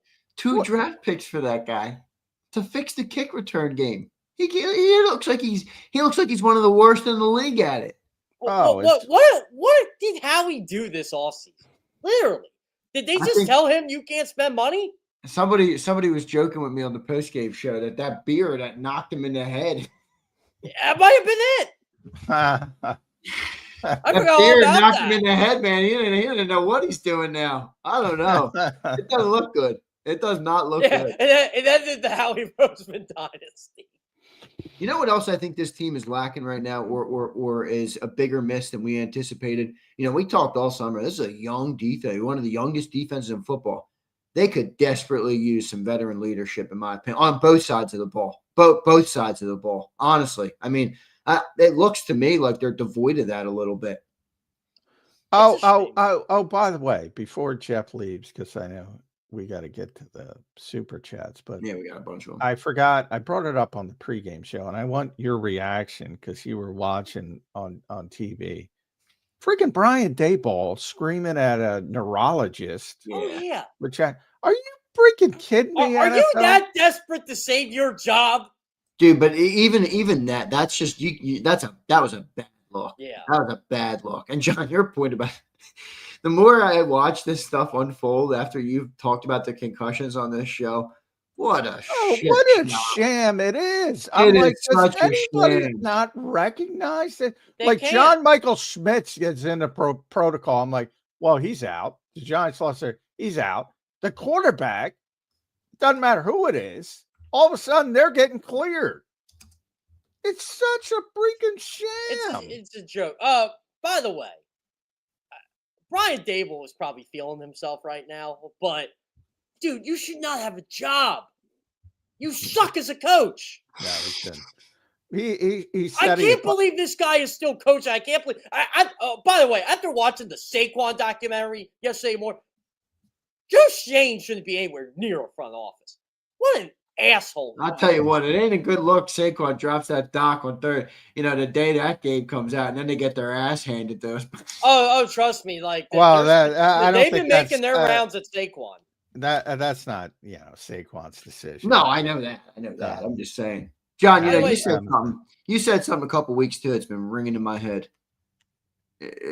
This team is struggling with learning how to win, like or the win. You know what I mean? When you struggling win, with success. Success. That's the better word, right? Yeah. They do know like this is everybody's Super Bowl when they play them, right? Yeah. That's the territory. Yeah, like, I mean, the Giants celebrated like it. Well, plus the I always joke with Saquon specifically. The Amazon stuff is just the latest, and obviously Amazon's trying to take advantage of the game, and that's why they did premiered it. But and I know you get them too, Jeff. Every day I seem to open up my inbox, and Saquon's got another endorsement. It's to the point of handling, and Jalen's the same way. Jalen Hurts, and handling success is, it might be easier to do than handling adversity, but it's the old good problem thing. Where you say something's a good problem, but the word problem is still in good problem. It's still a problem. And I feel that way about handling success. But Dayball did apologize to the medical staff. Yeah, I saw acknowledged he was in the wrong. But I to me, and some of these national guys, and all right. I mean, we're supposed to be as journalists. We're supposed to push back. We're supposed to be a little cynical. We're supposed to question things. Right.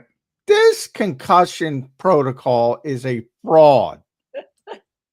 It is a fraud. It is bullshit junk science. And they got everybody believing they got a magic test that tells everybody but a quarterback he's out. Open your eyes, guys. Push back on this shit. This is a league for years that had Paul Tagliabue, podiatrist leading the concussion program. When the It's NFL a freaking fraud. The NFL loves to push agendas, but they won't push the concussion agenda. No, they push. Are you kidding me? No, that's not the problem. The problem is it's junk science. They're worried about legal indemnity, and that's it. And they pretend it's real. They don't know. Like everybody else. But God forbid anybody admits it. Yeah. And stipulates it's a dangerous game. And guess what? If you play it, you might get some injuries. But nobody can be an adult. You mean people get hurt playing football, John? Yeah. I wasn't aware of that. Well, nobody cares about torn Achilles. That's another thing. The fraudulent people claim they care about the players. They don't care about those guys. No. I saw that last night. They don't care about these people. No doubt. Jeff, we got to run, man. I appreciate you joining in today. Thanks for getting up. Tough one. Yeah, the Philly sports. Hey, hoop the big three tonight. 0 for 3. What, did the Flyers win? Philly. No, they just did the Flyers win. The Flyers lost, the Phillies lost, and the Eagles got I didn't check the Flyers. You know what? Between James Franklin and his boy, I haven't even gotten that frauds, stage. guys. I should have known Kerr would bring up. You lost a head coachless 0-4. Yep, thank unranked you. UCLA, my friend. You know By the what? way, you know who started this season in college football? Talk about frauds. These people who vote on college football. Texas was number 1. Penn State was number 2. They don't know. They don't know. They're both out of the top 25. Am I Oh, correct on that? Yep. Oh, by the way, no one loves Arch Manning sucking more than I do. Oh, he's terrible. I tell you, he's a terrible. stud. I tell you, he's a stud. The quarterback at Alabama. Yes, he is. Oh, he is a That stud. dude's got a cannon strapped to his shoulder. I'll tell you who's a stud. He's never going to play in the NFL. But the Vandy quarterback. Oh, yeah. You know, a good one too. they lost to Alabama, but they gave them again. They upset them last year. They gave him that kid is like 5'10". He's not, Dylan or he's a good college. Yeah. Hey, John, he's a good college player. He's a great college player. That's great. the best. He's never going to be an NFL. That's the most backhanded compliment you can get in life. Well, I mean, he is what he is. He's great for that. And to turn around that program, which was a laughing stock, and Nick Saban would say that's the only, SEC game. And they beat them last year. Vanderbilt's ranked 16th, aren't they? Yeah, they are a damn good team. They were ranked 16th before the Bama loss, so I don't know where they are now. Yeah, they're probably still in the. Well, they're not going to take much of a hit for the Bama Bama loss. Yeah. He is a damn good college player, and that is not an insult. He has turned that program around, which is pretty amazing because it was a bad program. Why, Zander, are the Caden DeBoer like, let's fire him going away yet? Or you guys not for me. I'd still fire him. But you can't replace. You never want to be very clear. You never want to be the guy who replaces the exactly. I know, but it's very clear what's happened with that with Kellen DeBoer. Last year he had Jalen Milroe, who look, I like Jalen Milroe. He is not built for Kellen DeBoer's offense. That's why that offense looks so much better right now, getting everybody involved with the pocket passing quarterback in Ty Simpson. The guy's slinging the ball all over the yard. Kalen's that spread Pac-12 offense where they love to throw the ball over the place. Jalen Milroe is like Jalen Hurts. He runs the ball a lot. He's not a pocket passer. Well, Well, I'm just saying, they're not Alabama anymore. They're still good. They're always going to be good. I'm telling you, John, watch this Ty Simpson kid. This kid's legit. Oh, I've seen him early in the season. He did not look. I gotta give my Seahawks. I gotta give my Seahawks fans some credit here. So, week 1 of overreactions, I decided to make a crazy overreaction. I said it was a complete overreaction. Jalen Milroe is going to start a game for Sam Darnold this year. And I said, that is not going to happen. Do not worry about Sam Darnold. I promise you'll be fine. Yeah. I love Sam Darnold. Sam Darnold's playing great football. He's great. Because Sam Darnold's worst game was his first game against the healthy 49ers defense. I'm like, he'll be fine. He is a top 10 quarterback in the NFL. And a lot of people have a problem admitting that, and they're not watching him. I'll tell you what, you listen to that coach in Jacksonville talk about him. He had a press conference. I don't know if they're playing them this week or something, but, they are playing them. Liam Cohen was talking about him. That was worth a listen, a minute and a half answer on quarterbacks, kind of alluding to organizations fail these guys. There's a lot of good quarterbacks who never get the chance to show it or prove it the right way because Liam Cohen is becoming one of my favorite coaches. One, because of what he told Saleh after he beat the crap out of him. I was I love Saleh from that perspective. Oh, I like them both, but I love what Cohen said. Saleh is this big jacked up guy. If people haven't seen him, he's jacked. Man. He is jacked. And it's like Liam Cohen is this little nerd, and it's like, are you serious, dude? The only reason you're even speaking a word to him is because there's 90 people around. And Robert Saleh, the most NFL coachy thing of all time. I think he said, "I will fucking end you." Yeah, and he would.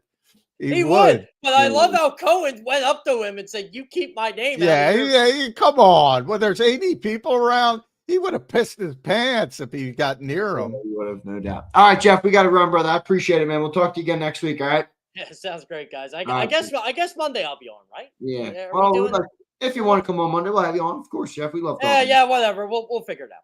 Then we got plenty of rage. We have the weekend to sit on this, and then we can rage even more on Monday. Jeff, after the Flyers start 0-2 and Penn State loses again. Yeah. All Who's right, brother. Penn Appreciate State it. playing? Who's Penn State Northwestern. playing? It doesn't matter. Oh, they'll win. Doesn't matter They'll who win. they're playing. Yeah. They can't beat UCLA. I have more confidence in Penn State than you do. That's rare. They'll win. They'll beat Northwestern. No, they used to beat those teams. Now they don't even. Now their quarterback is admitting to people he spends all his time in the Lash building, which is probably Well, not you good. know, if the old coach, who was the old UCLA coach, the former Deshaun Foster. Deshaun Foster, yeah, they would have beat him. Well, yeah, but he was awful. Yeah. All right, Jeff, we got to run. Appreciate it, brother. Yeah, see you guys. Later, dude. Hey, bud. Jeff Kerr joining us right here. Appreciate Jeff Kerr joining in here. We got about 15 minutes left to go in the show today. Appreciate all of you guys for tuning in. We're in a couple hours. My whoop shows me 2 hours, John. I'm sure you're on the same boat. Boy. I was yapping all night on the post-game show with these guys. Let's go to some super chats, John. See what these guys got to say. Here's Real Zeal. Hope is not a strategy. They need to make a move. Fair or not, the only move they have is to replace the OC play caller. He may not be the problem, but he clearly doesn't have the answer. Well, who are you gonna get? Yeah, but That's John, you said it and again, this is an extreme scenario. But let's just live in a world where they lose to the Vikings and the Giants before the bye week and they're 4-4. There's gonna be Jeffrey Lurie. That's I can't even envision. You can't. They might envision them losing this game. They did. 1% chance they lose to the Vikings. 2% chance they lose to the Giants again. That's where I am. God, that confidence is holding strong for you still. But the second Giants game, oh God, yeah. I'm just saying how much we are closer to this conversation than people would like to admit. Well, I mean, after the season, if things continue to go this way, Jeffrey will do what Jeffrey does and force them to go outside the organization and bring in new ideas and fresh, and then they'll scale back again. So that will happen in season. Look, you're going to do what you did with the defense, and not only in 2023, and that only made things worse. You know, Matt Patricia's probably a better coach, not probably, he's a better coach than Sean Desai, but it made things worse. Who's gonna call the plays? Is Nick gonna call the plays? No. Who else do you have? Was on our program this week. He said he still has a great relationship with the organization. He'd be happy to take a call. Come on in. No, he did say though it's a tough situation because he doesn't think hiring a former head coach is kind of a that's not gonna happen. Jason Michael, is a former coordinator, the tight ends coach. I guess he would be the next man up. That would only make things worse. Nothing against Jason. Same thing as I said with Matt. Matt's a good football coach. Yeah. But you don't do things halfway through the season, make drastic changes, expect it to work. It's just not the way it did that. It's 23. Yeah. Here's Penn. He says, "Horrible sports night, Zander. We need counseling." Not me, Penn. I'm in a good mood. That was a pitiful performance by the sports team. Doesn't affect my life. Yeah, exactly. It's I affects my shows, affects my my business, but yeah, I mean counseling. I was pissed though, John. If the Philadelphia Eagles are affecting your mood, maybe look inward. How's Hollywood? He says 2 coffees on me, Zander and John. 49ers fan here, and I don't even want any parts of the Giants. Long weekend ahead for Philadelphia sports fans. Yeah, you could say that again.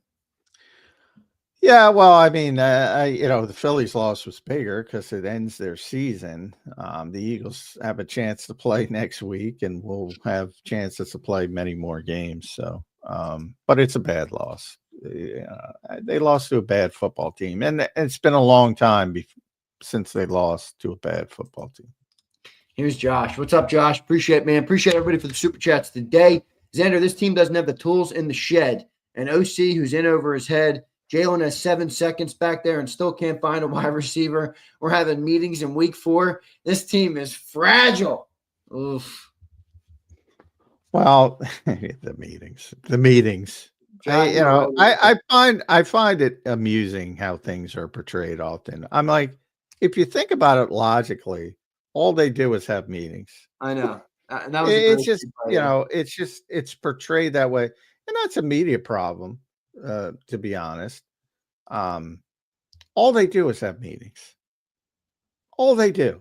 I know about a meeting I can't talk about that's much fucking bigger than the meeting they supposedly had and did have, because Saquon confirmed it and Jalen Hurts confirmed it. AJ just went off the reservation. But it happens. But they have much bigger meetings than that, and one involving somebody pretty high up in the organization. So yeah, that was All right, overblown. Nicky. Come on, Nick. I assume he got his contract extension this summer. Oh, yeah, he did. They put it out. Yeah, he did. Thanks, Yeah. Ed. Are they going to Carson Wentz my quarterback? Dang, I don't think so. I don't think so. I don't think so. I don't think so. But it's interesting to me that for the people that watch this success and obviously have enjoyed this success, that can't accept the way they play and want them to play differently. That is bizarre to me. John, how much longer can they play this way, though? Seriously. Well, if you execute and do it, and do it well and keep repopulating, which is difficult. That's the difficult parts. Otherwise you do have to make, if you end up 9-8, which they're not going to be, and you want to shift gears and you want to play a different style of football, you got to bring in different styles of players. So, those are much larger organizational discussions that would take place after the season. Yeah, agreed. Jason, Dank, appreciate it, man. Jason, what's up, Jason? Reed Blankenship is terrible this year, like the worst defensive back we have had, and that's saying a lot. What happened to this team? Yeah, John, he's graded out really bad, and I don't think it's improving after last night's game. Let's see. They put up the. Oh, is PFF up already? Yes. Oh, what do you get? Defense. Let's see. Reed is not good, but mediocre. Bad day for the defense. The top-rated defensive player, Alex Hunt. Yesterday? Yeah. Yeah, what a joke. Followed by Patrick Johnson, who played 22 snaps. Moro Ajomo, which I wouldn't have thought. Jahad Campbell, didn't think he played well. I don't think anybody played well. Cooper. But the guys underwater, the guys who played really poorly were Makuba, which is pretty obvious, and Ringo, which is pretty obvious. Those were the guys who played really poorly. Zach Bond, obviously underwater, not up to his standard. Jordan Davis, not up to his standard. Weird, Zadarius Smith only played 17 snaps. I don't know what's going on there. Yeah. Aziz did not play well in his second chance. Reed's got a 47 grade on the year, John, a 48 in coverage, a 47 in run defense, 47 overall. I mean, he's not having a good year. Yeah, no, he's not. He hasn't been good. He got a 58.6, so a little bit better yesterday. The guys who were okay were Uche, Cooper, Jahad, Morrow, and Alex Hunt, according to PFF. Jason, thank you, man. Jared Hatfield, what's up, Jared? J-Mac, where does this team go from here? It really feels like this is the loss that will circle on the calendar and say, this is where the wheels completely fell off. Can they come back from this? Sure. Hey, come on. They've already done it. You saw it last year. Everybody thought they were the offensive line and expecting it to not get to the same level. I don't think it'll get to the level of last year. But and by the way, real quick, offensively, they perform much better than defensively, which tracks for me at least, because I think there were actually some positive things on offense, not many on defense in this particular game, not as a whole in this particular game. But I mean, this is like, come on, that's an overreaction. It really feels like this loss, and say the wheels feel. It wouldn't surprise me again that they beat Minnesota, and I would be stunned. Look, if they lose to Minnesota and lose to the Giants again, then I think you can start saying that. I just can't fathom that happening. There's a slight chance they lose at Minnesota because that's a difficult I don't know place why to you're play. saying slight chance. That team is better at Because I don't every think it's a turn. very good team. I don't think They're it's a better very than good the New team. York Giants in every area. Well, that I agree with, but I And if you don't have Q, presume John, I then who's presume they're not going to play as poorly as they played because they've never played poorer in That's the Vic Fangio era. You're on saying coming defense. back to the median, coming back to the middle. Right? Exactly. Yeah, And I got you may not have Quinyon Mitchell, and that'll be an issue. But you'll probably have Jalen Carter back, and that will help. help a lot on They the do have a defensive decent line though, there, don't they? I think. well, it depends. They had 4 starters out. Yeah, So I don't know where they're going to be after their bye.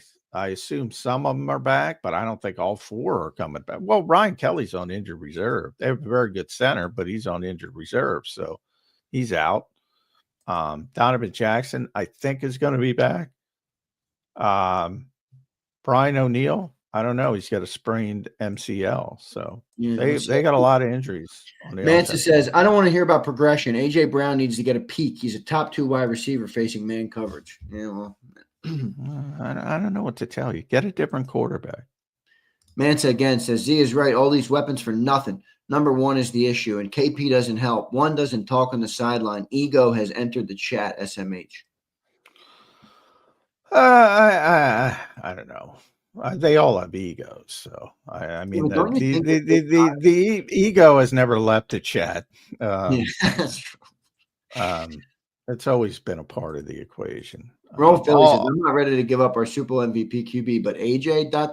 Oh man, no, don't say that. Don't tell me that. AJ ain't the issue. I'm telling you right now, AJ's not the fucking issue. I don't think AJ's handled this well. He has not handled it well. But is he wrong? Offensive line's not the same, and the offense is objectively horrid. Horrid. Well, I'll tell you where he's wrong. He knows better than anybody why this isn't a high volume passing offense. So why does he expect it to be a high volume passing offense? That's where he's wrong. He knows. So you can let the frustration bleed over, but they're not built to be a high volume passing offense. And I think nobody on the planet knows that better than AJ Brown. Cav Vet says, I'm effing done with KP. Yeah, he ain't going anywhere. Mills says, you want to reconsider that AJ trade, Zander? No, thank you, Mills. He's a Cowboy fan. Forte says, this is on Howie and how bad the cornerback room is. They're going to get eaten up the next few weeks. There are major holes on this team. He went to the dollar store this offseason. Patulo needs to go. Oh, Forte, he's just sounding the alarm all over the place. Again, who are you replacing with? Like, and not the bullshit stuff like bring Doug Peterson back or bring Frank Reich in. Right. Like, what's the realistic outlook? Yeah. You're going to elevate somebody in-house. Scotty Leffler? No, I think it would be Jason Michael, but they're not doing it. And why would you do it for Jason Michael or Scott Leffler? Yeah. Right on the bench says, just a thought. Why does this Eagles Oregon team all go through the same cycle after a Super Bowl? 18, 23, and now. Why do our QBs constantly go through these locker room issues? McNabb, Wentz, and now Hurts. Yeah, good question. Good question. They're all different. I mean, all different, but the similarities between Carson and Jalen are stunning, to be honest. Different reasons, but not being inclusive, things like that. They might get mad at you for saying it, John, but what you're saying seems to be true. Yeah. It is what it is. I mean, to the one commenter before, ego has entered the chat. Ego has never left the chat. Yeah, right. Ego is a big thing with all star athletes. If you're a star athlete, you got an ego, period. It's the way it works. All right, we got a bunch more chats. Let me roll through them. Cramsey becomes a member. Thank you, Lauren. I'm late to the party. Can someone quickly recap J-Mac's take? I'm sure somebody did that for you. Vulnerable Vitality said, that's kind of my point, John. They lost to the Saints, 5 straight turnovers, and they came into this game more confident than the 4-1 Eagles. I agree with you, pointing out how delusional New York's confident is, and it willed them to a win. I don't know. I just think it's the NFL. Why? That's just how the NFL is. You play well one week, and maybe because they played so poorly, they focus more and they battle down. They're playing at home, even though there's a bunch of empty seats there and there's no juice. The troubling part of no juice at MetLife Stadium and that drab gray stadium. Eagles fans usually take that place over, and maybe because the Phillies were playing, the Eagles fans didn't take it over. There's a bunch of empty seats. Yeah, well, they got some normally, they got some juice there, right? And normally, Eagles fans would fill that up, and they didn't. So that was strange as well. So it's kind of a weird game. I don't think either side had much juice to begin. Rosetta says, J-Mac without the religion, take of the season. Truth hurts. Yeah, that didn't go over well. And but I understand as soon as I said it, people wouldn't understand it. There's religious people who take offense to it. What I'm saying is, I'm religious. I had no offense. I knew exactly what you meant. People don't listen. Exactly. Well, people who listen knew what I meant, but most people don't listen.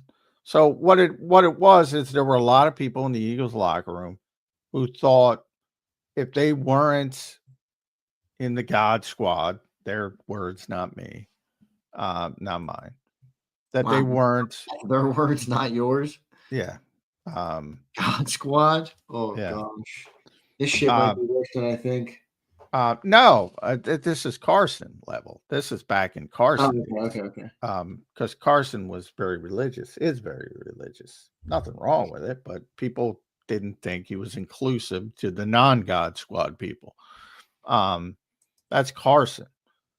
This has nothing to do with religion. But people don't think, there are people in that locker room who don't think Jalen Hurts is inclusive. And he's aloof, and he's, that shouldn't be news to anybody. Yeah. But when things go bad, this kind of stuff pops up. No doubt. Yep. Good stuff. Appreciate it. James Carver checks in. He says, James, thank you, man. 2 big super chats today. As always, we appreciate you, Carver. He says, JD doesn't disappear without JC. James, once I said that, I knew you were going to come in. He says he became JC in 8 doubles all night while in and still made several stops. Others did not take advantage of JD, giving them one-on-ones versus JD's doubles. And half of my Lotus fails were Toth missing reassignments with in D-line games. Yeah, Brett Toth Brian Burns beat him so bad on that one set. Oh my God. That's a mismatch. Yeah, it's a mismatch. Yeah, it's a mismatch. I mean, I don't think it wasn't one of Jordan's best games, but I mean, to James's overall point, I mean, we've been talking about this since the day he got drafted. Eric things, exactly. Yeah, he doesn't. A lot of people don't understand his role. He's generally very good at his role. He had 3 run stops, but overall, he didn't play one of his better games, especially early in the season when he was playing really well. And he was forced to, obviously, again, out of circumstance, he was forced to play 51 snaps, which is probably too much.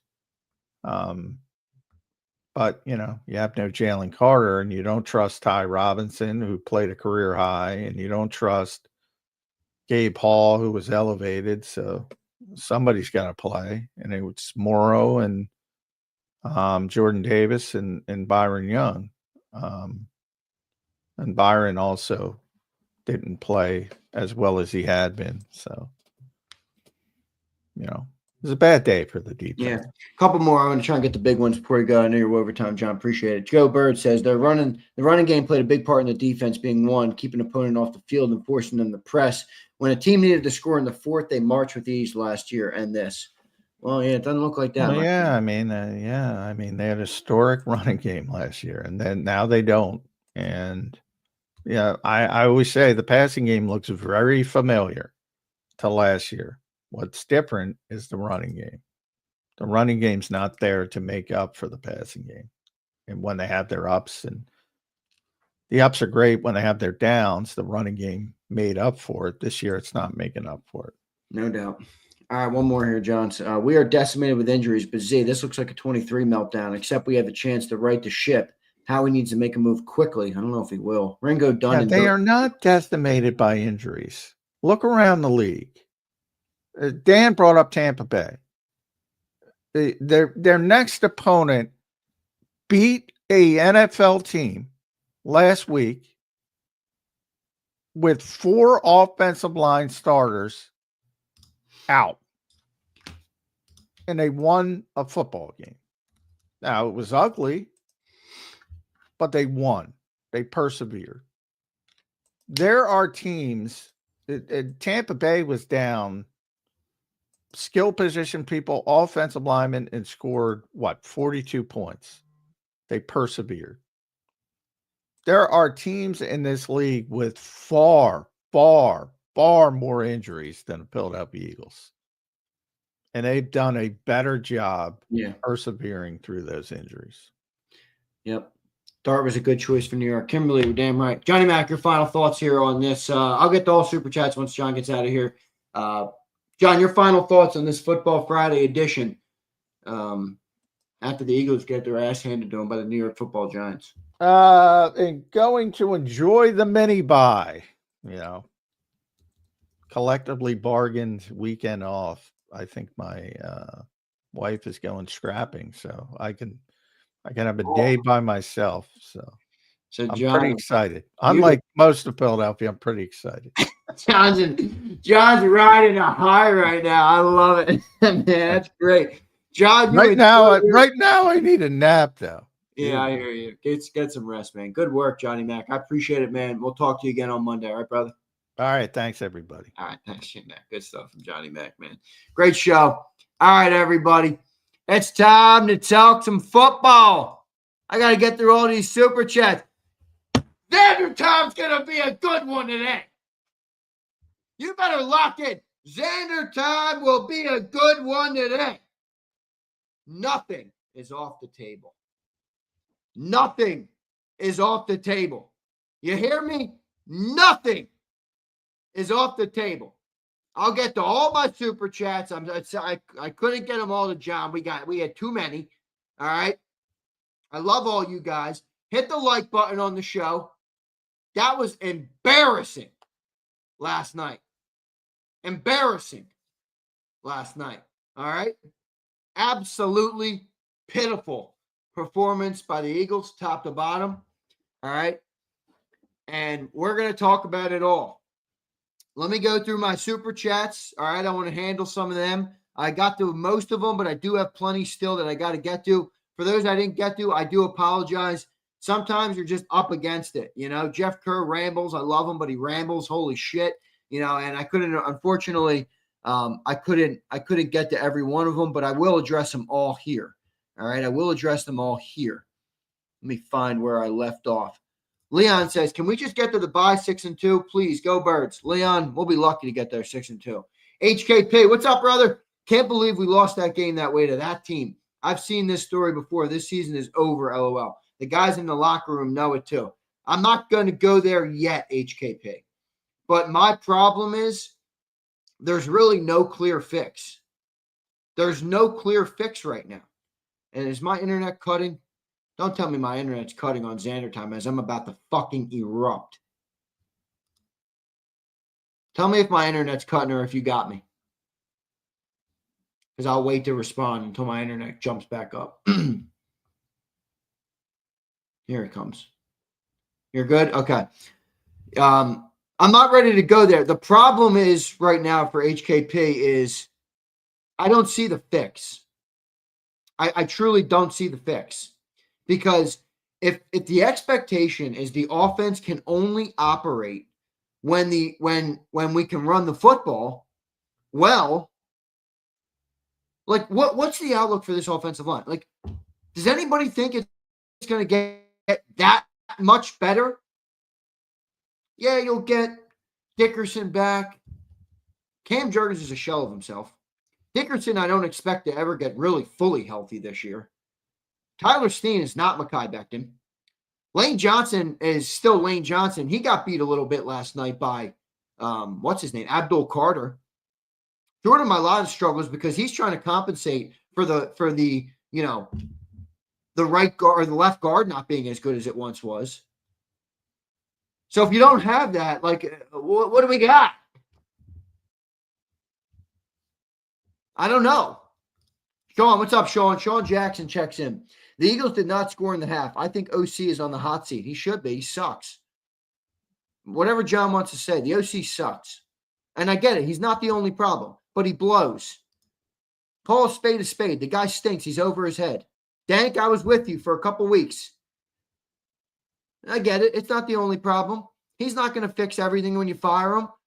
But at the end of the day, the guy's way over his head. The guy's way over his head. Fuck, my internet is cutting. Shit drives me so crazy. I got this expensive-ass internet. It's supposed to be this top thing. And then it starts cutting. Sean, appreciate it, my man. I do think you're right that they won't wait too long. Here's my boy Dank, speaking of the devil. He says, football is a game of wills. And when you're getting headbutts from a rookie quarterback, they broke the defense's will. Dank, that is such a good take, my man. That is so true. So true. Football really, and I tweeted this out, Dank. I tweeted out, Scatabo, I'm eating my crow on him because there's a will. Where there's a will, there's a way. And that dude's got will. And I love that you use that word, Dank. All right. HKP says, mad right now. Team is a disgrace. Zero effort on the defensive end. My fifth-year quarterback can't make simple throws to open receivers. Coaches can't coach. Yeah. Oof, HKP. You know, the effort was the issue to me yesterday. I know John said it doesn't exist, but it does. I'm sorry. It existed in the game. I get it. He points to Saquon running it back. Guys, that team gave up yesterday. Jeffrey Geiger, what's up, dude? Zander, you and everyone else looking to blame Jalen. Ignore glaring deficiencies everywhere else. Well, Jeffrey, I'll say this to you. If I ignore deficiencies everywhere else, you ignore deficiencies with the quarterback because you're so fucking afraid to criticize the guy. I love Jalen Hurts. I've been up here parading him and thanking him and giving him all his flowers when he deserves them. If he has a dog water game, why are you so afraid to say it? Why do you have to put the quarterback in fucking bubble wrap? He's a grown man. He can handle some criticism. So if I'm ignoring glaring deficiencies everywhere else, Jeffrey, you're ignoring glaring deficiencies in the quarterback spot. He ain't the only problem, but he's a problem too. And you can deny it all you want. You can blame the offensive coordinators all you want. We've been one of the worst passing teams in football for the last 2 years. Now you don't have a run game, and the passing game still blows. Whatever, dude. Whatever, if you don't want to blame it at all on Jalen. I'm sure you just want to say Jalen has no fault in that. He's the quarterback of the team. He touches the ball every fucking play. Every play. It's on him too. Take the bubble wrap bullshit off. James Carver says players themselves should be out there themselves practicing this mini buy. Take responsibility themselves to see that standard. Yeah, good luck with that. I don't think that's happening. Abe says, how about JD dapping up Dart and Scatabo mid-game? I saw that. What the fuck? It's one thing to dap. I got no problem. I mean, look, you know, Abe, it's kind of a fan thing what you're talking about. Like, look, a lot of these guys are friendly. I mean, look, they're all in the same league. And, you know, I get it. So, but doing it in the middle of the game, yeah, not ideal in my eyes, but I got you. Pumper says, motherfucker don't give a F laughing on the sidelines during a route. Tanner McKee is the key. Y'all don't want to say it. I'm ready for a benching. Pump, you've been ready for a benching for a while. Junior says, let's say there's a scenario where the season is down the drain. This is a good question. And one had to be absolutely traded. Jalen or AJ? All right, before you jump to an answer, every one of you, before you jump to an answer, Oh my God, how could he disrespect her? Before you jump to an answer, let's talk this out. If you replace A.J. Brown, okay, take the offense for what it is. Take what it's looked like the last 4 years, because it is what it is, and get AJ off the team for a second. What does this team look like? Now, let's go to the other side, okay? Let's go to the other side of the debate. If you take Jalen off the team and replace him with somebody, what does the offense look like? Now, I am not a trade Jalen guy. I'm not, and I haven't been, and I'm certainly not going there yet. But just to answer this super chat, I believe the team is more equipped to manage change at quarterback than this team, as it's built right now, would manage the loss of A.J. Brown. I truly believe that. I do. Right? Am I wrong? Can someone tell me if I'm wrong? Please explain to me why I'm wrong. I'm fine to hear your other opinion. This offense, though, which you would assume would remain, assuming Jalen Hurts stays, without AJ, I mean, I guess it can't get worse. They're already the 31st offense in passing. This offense with a different style of quarterback, I don't know, man. I mean, they got hell of a. We've never had playmakers like this. Never. Again, I'm not that guy. I'm sure, like, I'm not that dude. I'm not going to be the guy who's up here calling for us to get rid of our quarterback. I'm simply answering this super chat, and I think the interesting way to look at it is, who right now would you swap and the team would, be able to prevail? This offense, the way it looks right now, without A.J. Brown, is fucking brutal to even think about. I don't know, man. Waddington says, put Mechie and nobody would even know AJ's not out there. All right, Waddington, you want to play that game? Put Tanner in. All right, again, I'm not that guy. But you want to put Mechie in. If you want to play that, Waddington, all right, we'll play it on both sides. Is this offense without AJ with Mechie better than this offense without Jalen with Tanner? What's a better offense, Waddington? What's a better offense? It's a simple response. It's a simple, you can have an opinion either way. What do you think would be the better offense? This offense without AJ or this offense with Tanner McKee? I'll wait for your response. He said, yeah, I'm denying that. Is Tanner fixing the run game? Well, Waddington, you play a very different brand of football when you have a passer.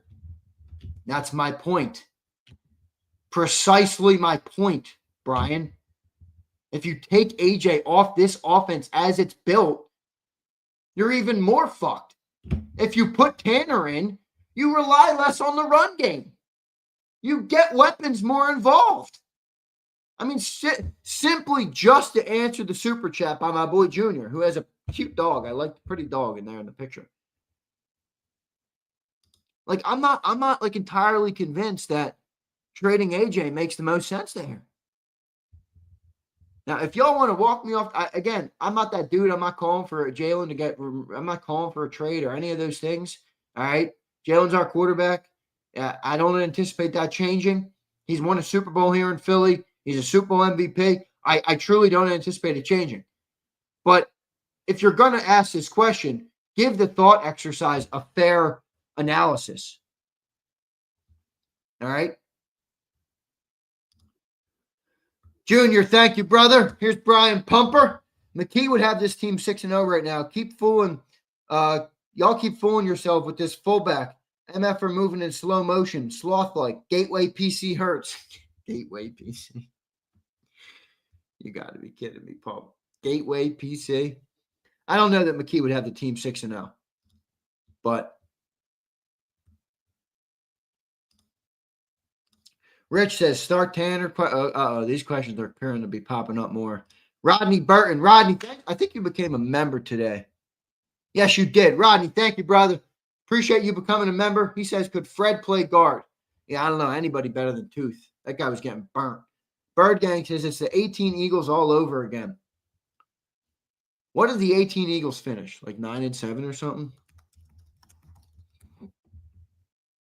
Yeah, they were 9-7 that year. Is that the double doink year? Or is that 19?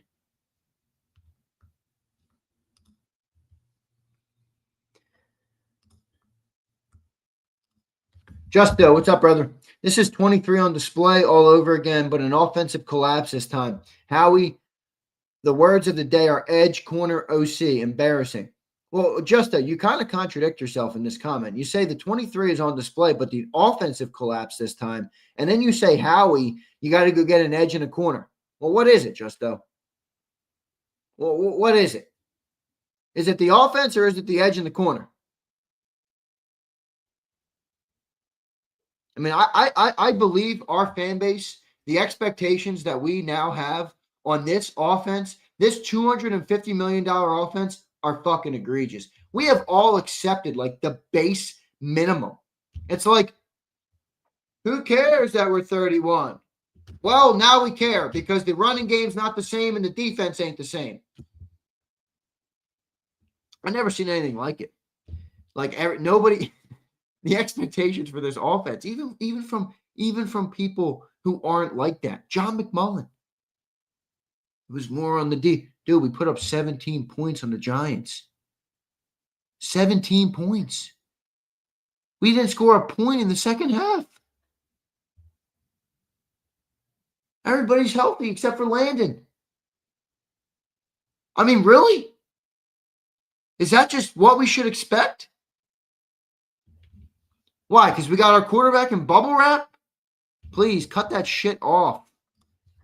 Roll Philly says, I'm starting to think the players don't like KP. Really? I heard A.J. Brown talk about him, said he's doing a great job. I don't like KP. Joshua says, if A.J. doesn't tweet, we're 6-0. It's in their heads. Joshua, what a fucking bad take. Joshua, what an awful take. If A.J. doesn't tweet, we're 6-0. Really, dude? We've been the worst offense in football through 6 games now. Not 2 games, not September, 6 games of football. We've looked objectively horrible on offense. And you're telling me a tweet is the reason we're not 6-0? Holy shit. The hula hoops and the jumping jacks that people go through. The jumping jacks that people go through to justify this bullshit. Dude, be real, Joshua. What are you talking about? What are you talking about? A tweet, yeah. Oh, had AJ not sent the tweet, we'd be 6-0. No problem with the offense, right, Joshua? No problem with the 31st ranked offense that can't move the ball.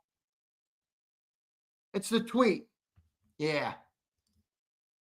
Holy shit. If you believe that, I got beachfront property in fucking Idaho to sell you.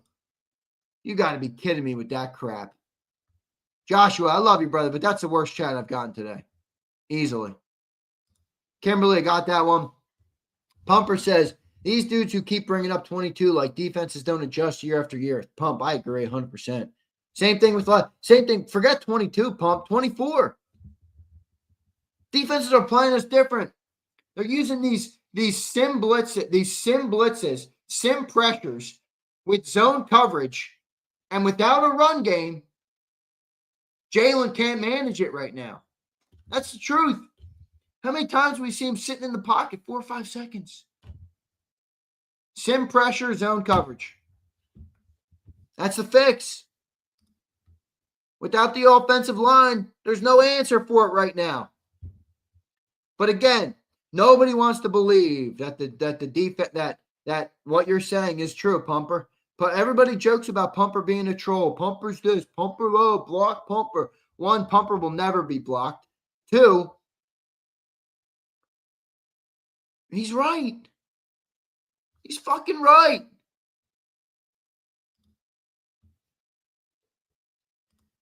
Jeff Bone, run the table. I don't know what that means. Dirty Air says, can't fire an offensive coordinator at week 6 and expect the team to learn a new system. Sorry, that ain't the answer. I agree 100%. We are fine for players just play to their ability, not elite, but can get us far. Address the coordinator in the offseason. I think that's a fair take. I do, a Dirty Air. I think that's a fair take. Right. I really don't. As much as I'm not loving Patulo right now, I truly don't believe that is an end-all be-all answer. I don't. I'm with you on that. I am. Dirty Air, thank you, dude. First Cav Vet, thank you, man, for becoming a member. Thank you, man, for becoming I might have to do a giveaway today to lighten the mood. Kimberly says, Z, I have concerns. LMAO. You and me both, Kimberly. Roll Philly says, Jalen was bad. To give up on Jalen would be dumb. Roll Philly, I can subscribe to that at this point. All right? But Roll Philly, eventually we're going to get to a time where the offense that makes all the money, that has all the talent, and I'm sorry, I don't buy the bullshit John and Jeff are telling me, hey, maybe this offense isn't that good. Fuck that. We got 2 receivers that are dominant. Devontae Smith might be one of the best route runners in the game. And you're telling me that one of the best route runners in the game can't get the ball in zone coverages? Like, I'm with you for now, but Roll Philly, the quarterback's got to take some of the blame, dude. Same thing I told the other guy, I'll tell you. The guy doesn't need bubble wrap. He's a grown man. He can manage criticism. He's okay. I promise. All the Jalen Hurtsites, I promise. He'll be all right, guys. He'll be all right. He's got a Super Bowl on the shelf. He's got a Super Bowl MVP. He's got a ring on his finger. He's got a beautiful wife. He's got a stacked bank account. I promise you guys, Jalen will be okay. He doesn't need your protection.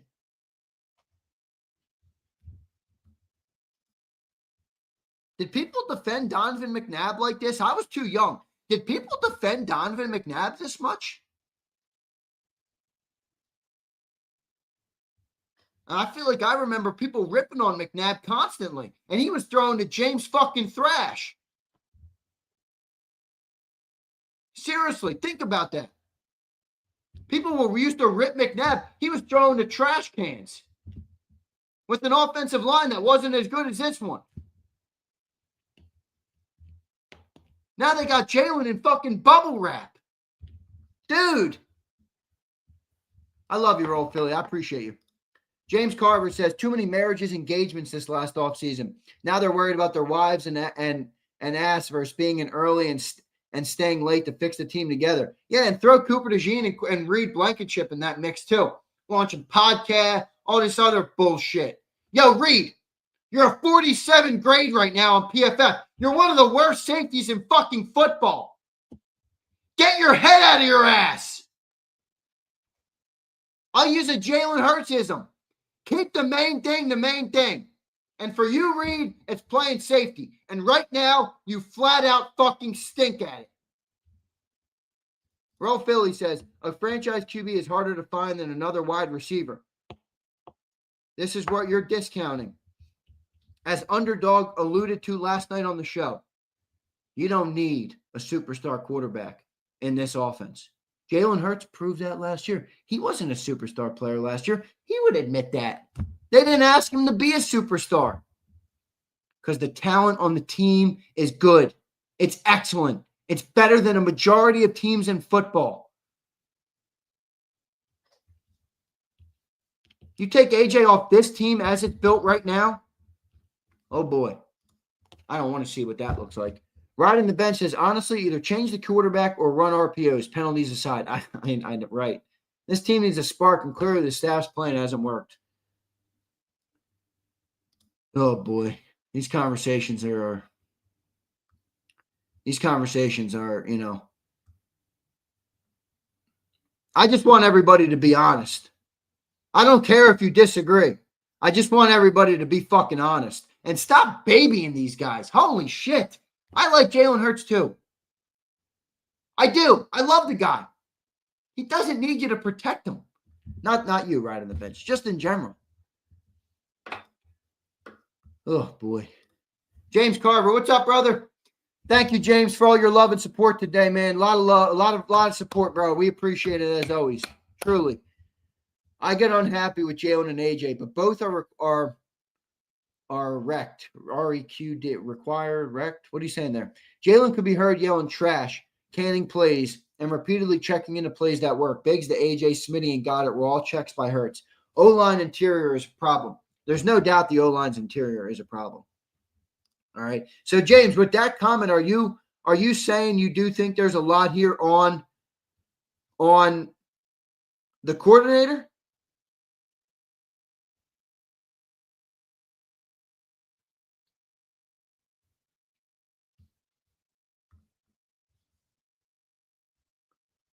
Thanks, Wild Bear. Love you, Wild Bear. What would I do without you? I don't know what I would do without you, Wild Bear. You know I love you. All right. I'll wait for James to follow up. Ro Philly says, so which is it, Xander? We'd be bad without AJ, but we won games where AJ was nowhere in sight. How much does he really mean? It's a fair question. But if you're willing to gamble and take the 31st ranked offense and then get rid of the most talented player on that said 31st ranked offense, that's a gamble for you, my friend. And I don't think Howie's taking that gamble. Okay? I don't. Now, you can talk around it any way you want, and you're right. Sometimes AJ's not in the game. But to assume that this team would be able to prevail by removing him from the equation, in my opinion, is a faulty thought process, whether he gets usage or not. Just my opinion. You don't have to agree with it. Okay. Here's Terrence. What's up, Terrence? Appreciate you, bro.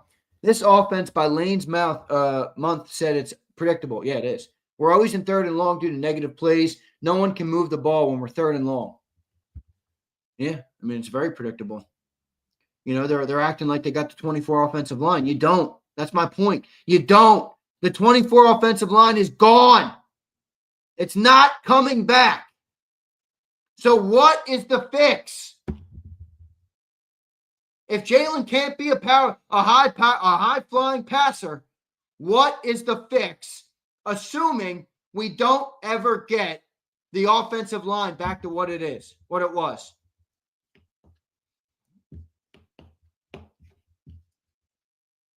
I'm looking for answers. I'm not looking to rage or make a take or make a sound bite. I'm not. I'm just trying to talk through it with everybody. Roll Philly again. I want them to put McKee in just so y'all can shut the fuck up. That's fair, Roll Philly. Brian Pump says, these dunce caps in the chat talking like McKee is going to hold the rock for 8 seconds. We would have the first quick game offense since Prime Carson. Jalen Hurts does hold the ball. There's no doubt. Mr. Jeezy, put Tanner in against Vikings D and watch him die. Terrence again. What's up, Terrence? All our plays are the same basic shit. Look at the plays. We move the ball in no huddle. Why is that? Clearly play calling. Well, Terrence, I do agree that play calling is an issue. It's not been good. It's not been good. There's no doubt. Yeah, I'm not going to sugarcoat that. Just like I'm not sugarcoating Jalen. I'm not sugarcoating that either. He's putrid. He's been way over his head the whole time. Pumper says, Xander, they were defending Hurts like this pre-Super Bowl luck. I'm telling you, this guy is mediocre. Tanner is better. We'll see. Joshua checks back in. Xander, last game we ran the ball once in the fourth quarter with a lead, 17-3.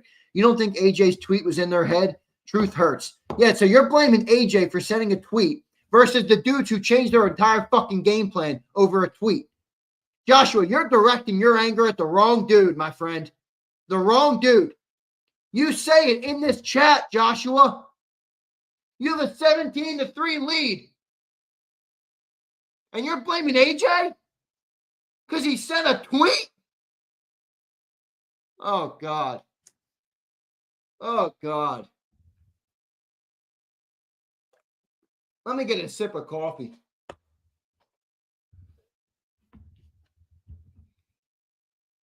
I love a lot of you guys, man. A lot of you guys were with me till late in the night last night, which is a beautiful thing. And here we are, 10 in the morning. Let's pull up the Whoop. What's the Whoop showing? The Whoop is showing 2 hours, 42 minutes. 2 hours, 42 minutes for your boy. It's crazy. I feel great. I really do. I feel great.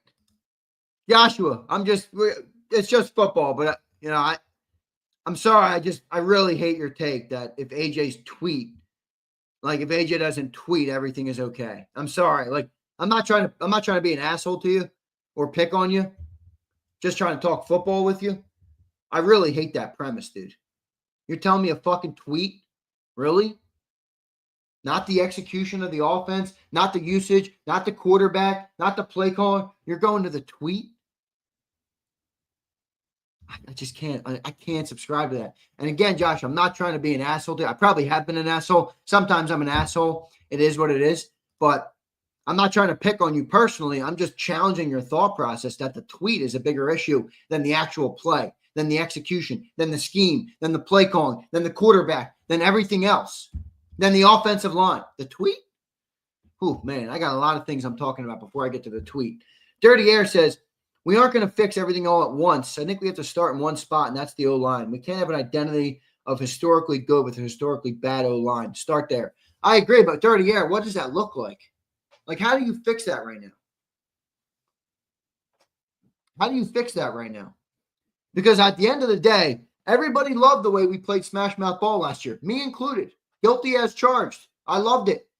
Mekhi Becton's hurt in L.A. Cam Jurgens got back surgery that looks like a shell of himself. Landon Dickerson's already missing games, and he hasn't been himself. He's been one of the worst guards in football so far. He's given up more pressures than almost any guard in football through his first 5 games. Okay? So the 3 interior guys, where everybody, by the way, the tush pushes bang into those guys, all the running games up those gaps.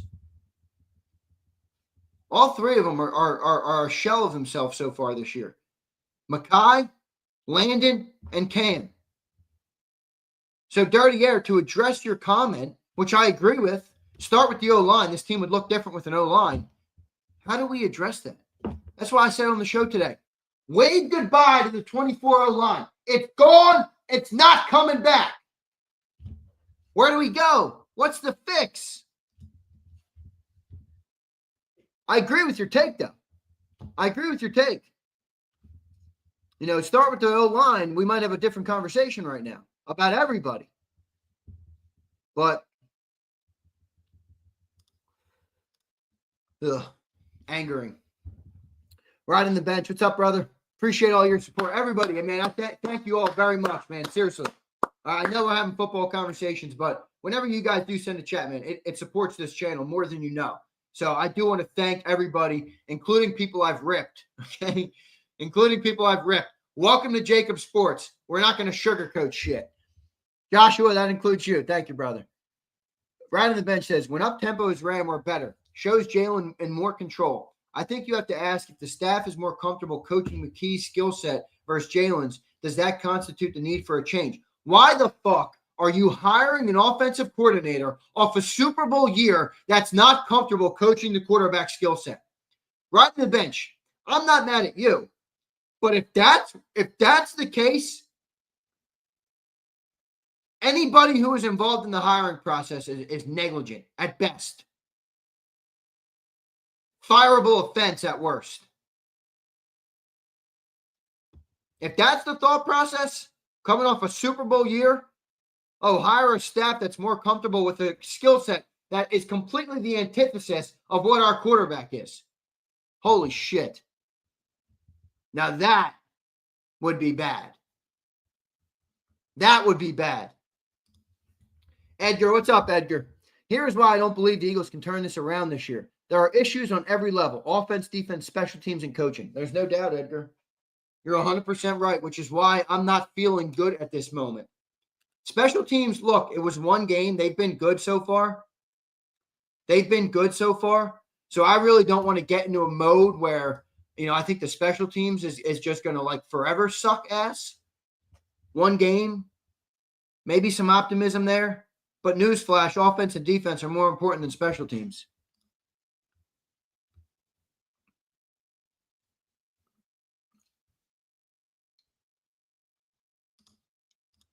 B-Pump again. What's up, my dude? Just insert Tanner at the helm. Just do it. Don't listen to these Hurts Glazers, guys. This offense needs saving, and number 16 got the strap. I don't know if you're right about that, Pump. I agree Hurts deserves some criticism for where we are right now, but I'm having a hard time subscribing to that level of thought process. All right, I am. I'll be honest with you. Taryn says, everybody been bad on the offense. O-line, AJ, Saquon, coaching. How is it that everybody's playing bad? This is a coaching problem. Dude, Terrence, you say it in your own comment, dude. I get it. The coaching is a problem. There's no doubt. I'm not denying that. You're saying to me, everybody's been bad on the offense. I'm going to go back to Harry Potter on you. What do you think the coaches are? Waving a wand, Terrence? At what point, you say it, everybody's been bad on the offense. Okay. At what point do we point to the offense? John says it all the time. Players first. Execution first. Now, I'm not going to go as far as to say the coaching has nothing to do with it. But, I mean, you kind of contradict yourself right there. How is everybody playing bad and then it's the coach's problem? I mean, the coaches have some say in it, but, dude, the coaches aren't between those white lines. They're not.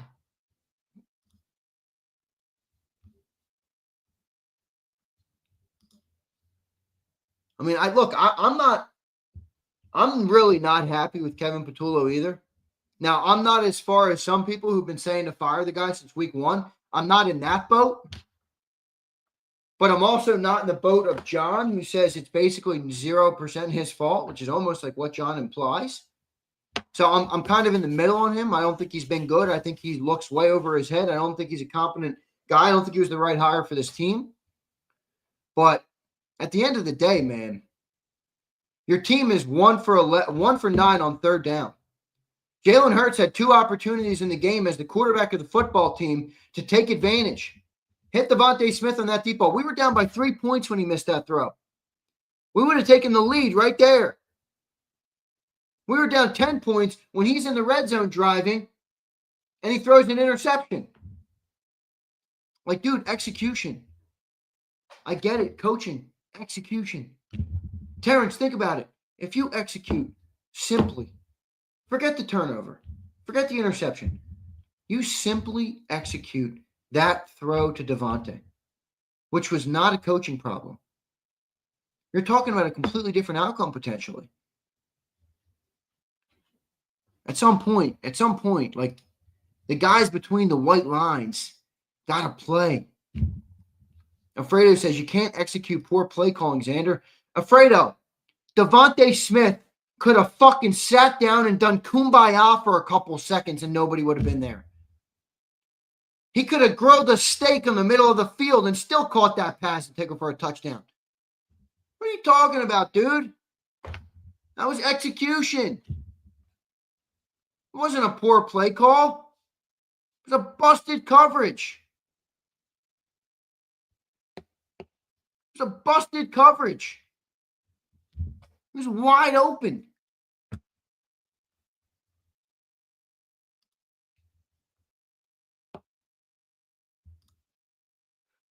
Your favorite underrated. Thanks, everybody, for the super chats today. Give me Namdi and Rogers Cromartie over again. These corners soft with the exception of Quinyon. At least the Dream Team corners were physical. That's fair enough. These dudes, some dog water. Who saw the clip of Adoree Jackson at the goal line?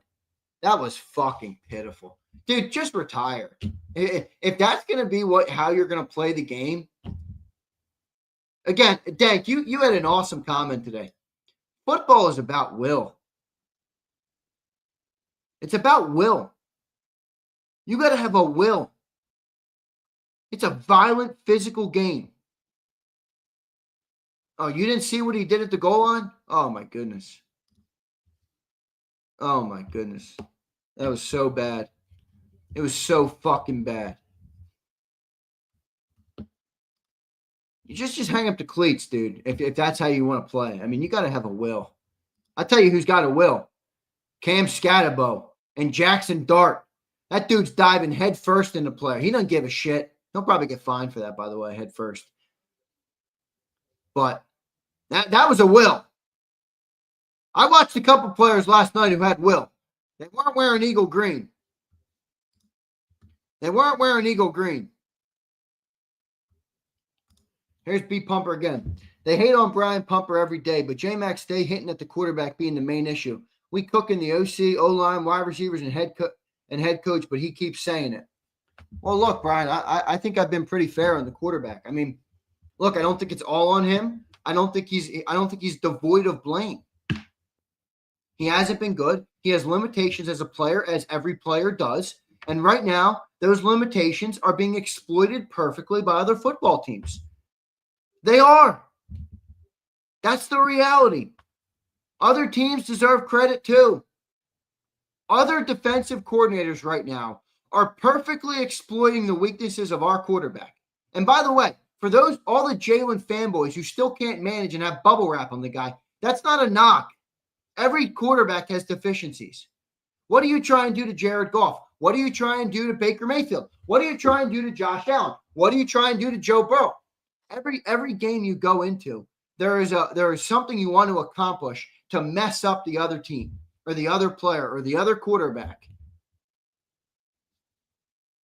Teams are exploiting our quarterback's deficiencies right now. They are. We don't have an answer for it. Mr. Jeezy, what's up, dude? Is eagling about to become a thing? What does that mean? I have no clue what that means. Boy LLC LL Cam, what's up, dude? Appreciate you being here. Always sunny in Philadelphia. Teams all suck. Oh gosh. At least we got the Sixers. Just kidding. They fucking blow even more. First Cav vet. We're starting every drive at the 10. Yeah, special teams was terrible yesterday. Field position was awful. So I'm happy you pointed that out because that does hurt drives, no doubt. All right. Trey Brown, what are your thoughts on Adoree at the goal line? Oh, good to know that you put this in there. We just talked about it. Yeah, Trey, that was a pitiful. All right, that was pitiful. It was again, Trey, if you don't have any will to tackle the guy who's wearing the other color jersey in a game, why are you still playing? You're basically stealing money at that point. I mean, you don't want to be out there. What are we doing here? There's no will, there's no want to, there's no desire, there's none of it. It was a joke. It was a joke. I don't expect much from Adoree, but I do expect you to try. Even if you suck, I expect you to try. Abe says, game was so bad it had Reyes looking different. Don't worry, Reyes will be back saying 52-3. Yo, Terrence, thank you, dude. I didn't even see this come over. Yo, Terrence, thank you, my man. I appreciate it, bro. I appreciate it, man. $50 banger here. Thank you, brother. Who schemes and does play calling, Z? Or game planning, Z? Coaches or players? Why first half we run up tempo and move the ball? Then the second half the offense is dead. How many times were third and long to these run plays? Yeah, that was a bad miss by Hurts. We all asked. It's a good point, Terrence. Look, it's a well-taken point by you because I agree. Look, players come first, but what you point to here makes sense. You come in the first half, you run up tempo, you move the ball well, you put up, 17 points in the first half? Again, on the halftime show, Terrence, you can go back and listen to it. I'm saying, offense looks good. Offense moving the ball. So to your point there, it's fair. Is in-game adjustments showing that it's a big problem? They don't seem to have an ability to in-game adjust offensively.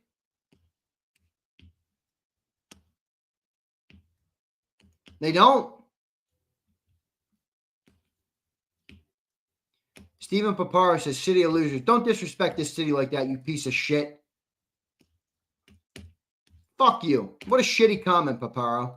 City of losers. This is not a city of losers. This is a great fucking city. This city embodies exactly what America is. People from all different walks of life, passionate people who give a shit. Fuck that comment. A shitty-ass comment. City of losers. Fuck that comment. Terrence, thanks for the $50 super chat, dude. I appreciate it. I do, man. I appreciate it. And it's well taken, the take. Joshua Jackson again. Joshua, I appreciate you sticking to that. I know I've been hard on you today. He says, I'll take a boring in a Super Bowl versus 300 yards and we lose. Joshua, let me just push back on this, though. Again, I'm sorry. I keep going at you today.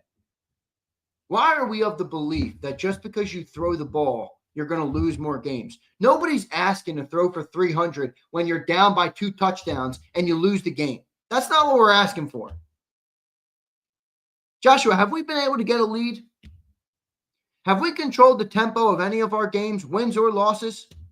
Have we dominated the line of scrimmage? Have we controlled the clock and the time of possession? These two things you're conflating too many things with this comment. Boring football doesn't guarantee a Super Bowl, and 300 yards doesn't guarantee you're going to lose a game. That's where personality's got to come into the conversation. The personality of the games. Yeah, if you're playing from behind and you throw for 300, you're probably going to lose. Nobody's asking for 300 either. But when you got receivers that are as good as they are, and they can't even get involved in the offense, that's an issue. Pumper says, the only will that team had last night was Shipley, and lie detector determined he asked. Oh, God.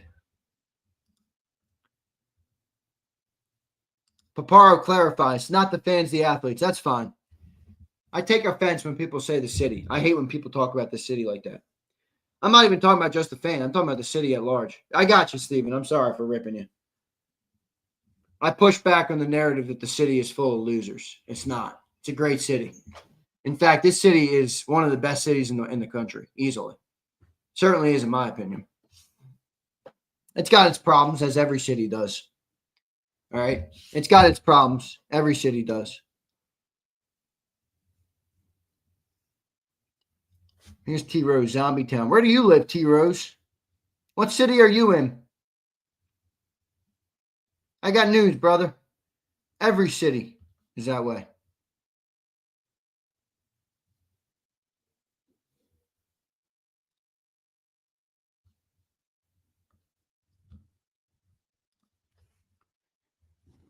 Twist says Lurie's stuck down. I think Lurie's pissed off. Lurie's going to want answers. You heard John saying it. They're starting to come out slower and slower because the meetings with Jeffrey Lurie are getting longer and longer.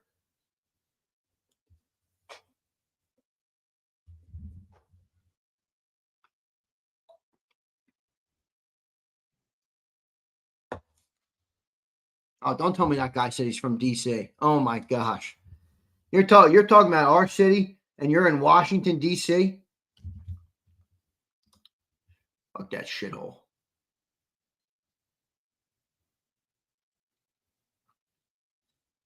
Roll Phillies says, I feel like Howie will make a move this week. We'll see. We'll see. We'll see. I don't know that he makes a move. I really don't.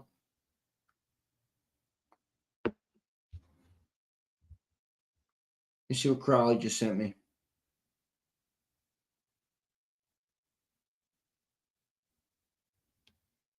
What is this, Crowley?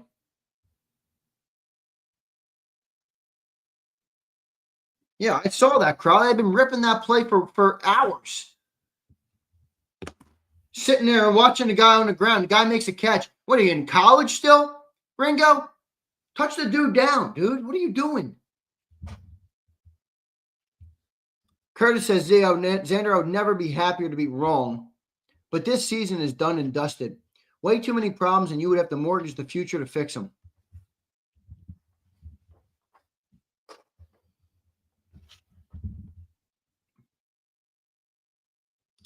I agree, Big Mike. They got John in chains because they might know there's issues.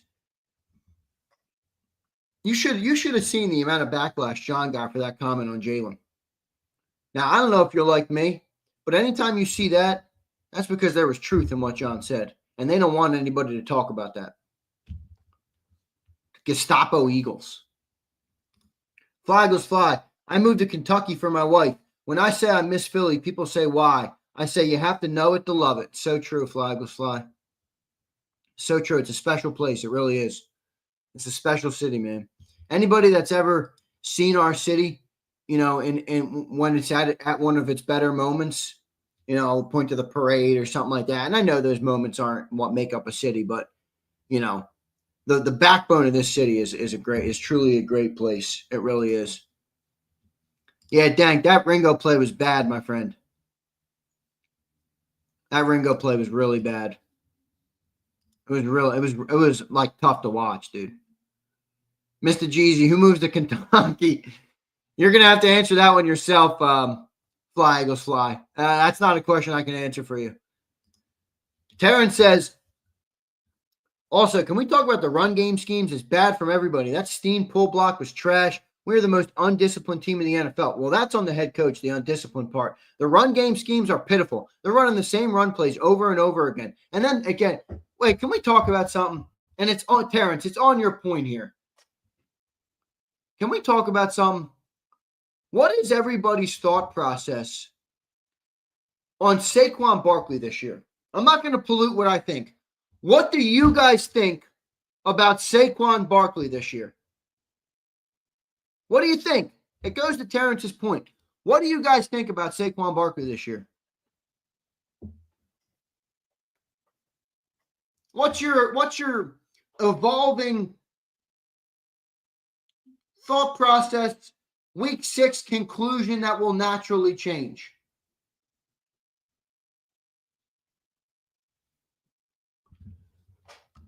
Looks like everybody's thinking about it like me. It's the O-line.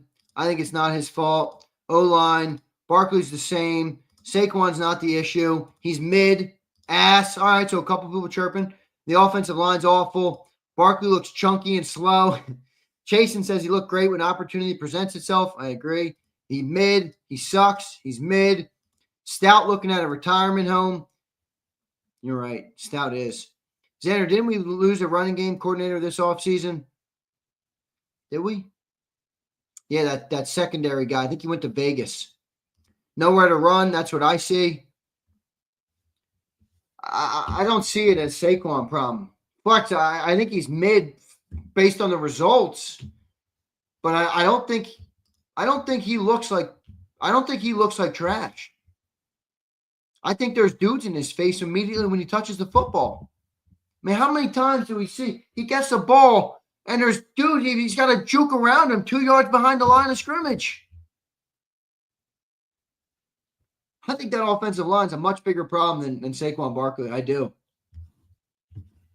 I think the offensive line's a much bigger problem than Saquon. No, I get what you're saying. I mean, Flex, let's be real for a second. You know, I'm always keep it real with you, Flex. Objectively, you're correct. He's mid right now. In fact, he's probably a little lesser than mid right now, Flex. I'm just saying, why is he mid is a bigger question. And to me, I don't know that it's, hey, Saquon isn't that guy anymore. That's not what I see. Now, maybe I'm wrong, but that's not what I see right now. Right now, I see the offensive line. Last year, the offensive line starts here, right? Last year, when the ball was hiked, the offensive line moved it this way. Just a little bit, a yard, right? This year, when the ball is hiked, the offensive line goes backwards.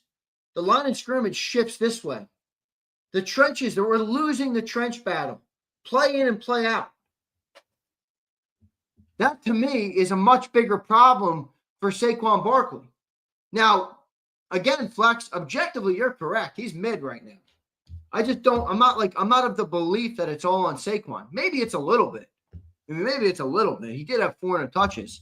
You know, Niall brings that up. He had a ton of touches last year. You know, Niall, he did. You're right. And you know who else had a ton of touches? That offensive line who had a block for all those touches. And they look like they managed those touches worse than Saquon did, in my opinion. That offensive line, and I'm not blaming them for it. It's just the nature of the beast. When you block for a rusher like that, to the tune of 2504 or 2503, the most rushing yards in the history of football. These are the ramifications. That offensive line's not the same. I'm going to say something now, too, about Cam Jurgens, and God, I hope I'm wrong. Boy, I hope I'm wrong. I truly hope I'm wrong. I will air fry a crow and show it to you on this program. I hope to God I have to do that. I don't think Cam Jurgens is ever going to be the same. I truly don't. I honestly believe in my heart right now, Cam Jurgens will never be the same. I hope I'm wrong. You heard Jeff, he said he'll be better next season. Boy, I hope. I don't think that dude's ever going to be that guy again. You got a back surgery. You got nerves in there. We got my boy Philly Don. I don't know if he's here. He was on with me late in the post-game show last night. That shit ain't that's not fixing the knee. Fixing the back is not fixing a knee. You know? I agree 100% with this, Dang.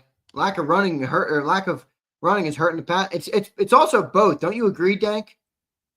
Right? Like they've really struggled to pass the ball effectively, which I think has allowed the defenses to just play a certain way and take away the run game. When there's no threat through the air, it's a lot easier to stop the run. I do think it goes both ways. Yeah, I do. I think it goes both ways. Here's Pumper. I got a solution. Though a small sample size, that Kendall kid played really good at left guard and center in the preseason. Insert him now and we're better. That's fair. It might, Brett Toth is not it. I'm good testing out Kendall. It's funny how it works. I'm on 2 hours of sleep. Normally, I down my extra large Dunkin' top to bottom. Today, on the least amount of sleep I've had, I barely jerked this thing. It's full. Funny how that works. Thank you to the man above. Powered by the man above, folks. Boulevard says, on my way driving to Chicago to run that marathon. The team is... Yo, Boulevard, I am motivated by you, my friend. I follow my guy Boulevard over on Instagram. I'll plug his Instagram for you guys. Let me find him real quick. Boulevards is his Instagram. He's got this awesome shop that him and his wife own. It's excellent. This vintage shop. I like vintage clothes. I always have. I don't wear them a lot, but I do like them. And I love watching them. But this dude posts these. This dude is a fucking machine. Boulevard, you don't have any stories up right now. This dude will post 15 miles he ran. And his pace is like 7-minute miles. I'm like, you're a fucking machine. 13 miles for a 7-minute pace? This dude's no joke. You ever watch the marathons and there's like just the runners they're just ahead of everybody else. I think that might be Boulevard. I think that might be my boy Boulevards. But to answer you, Boulevards, I love watching your posts because that type of shit motivates me. I love watching people pursue greatness. I do. It's next level. So well done by you. Having Tanner McKee wouldn't be a bad idea. Wow, Boulevards is out there. See, Boulevard, I think you listened to Underdog last night. I love talking to Underdog. I know people don't like to listen to him because he's not a Jalen Hurts guy, but you can tell that guy is his thought process makes sense to me. It does. The way he sees the football field makes sense to me. It does. It does. I don't know who heard that last night. Underdog on the postgame show. Yeah.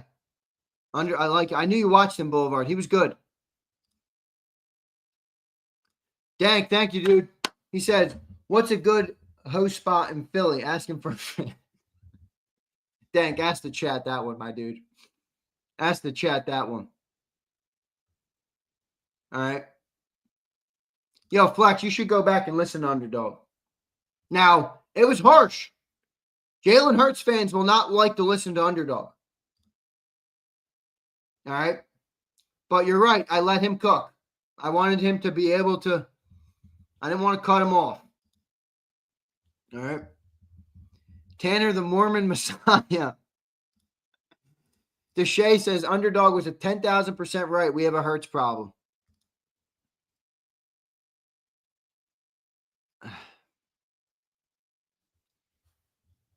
I don't know, dude. Oh, fuck.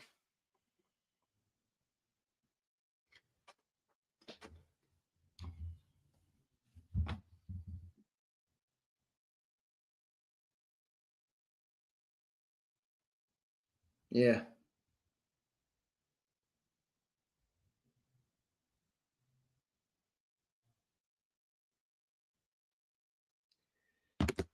Tough. Tough scene, folks.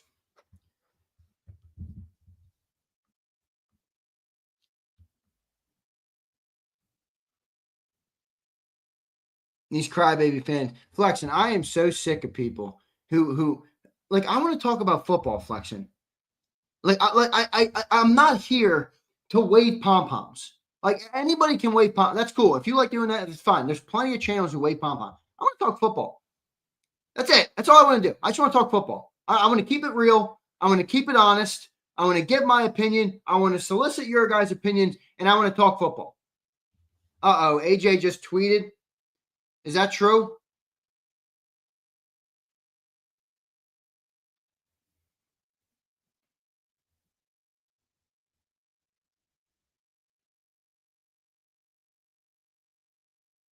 Is that true?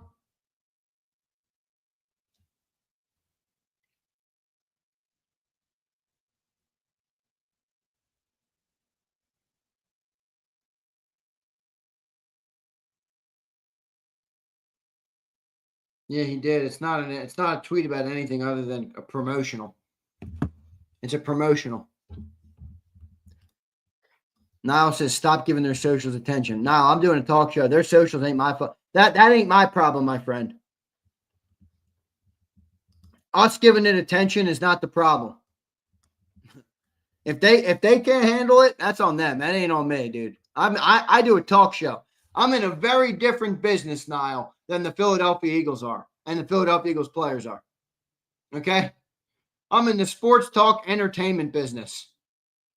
If you think I ain't looking at AJ's tweets, you got another thing coming. It's on them to manage it. It ain't on me. My job is to manage this business.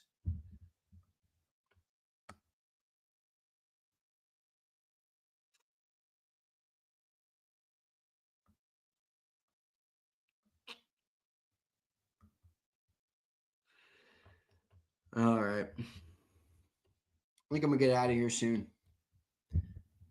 Running out of fumes here.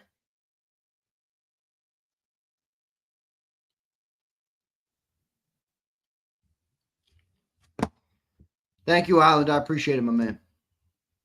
Jacket Super Fire. I didn't see it yet. I'll look at it. There are rumors about a word trade. I doubt that, but it'd be nice. Keely Ringo ain't it. Keely Ringo ain't it.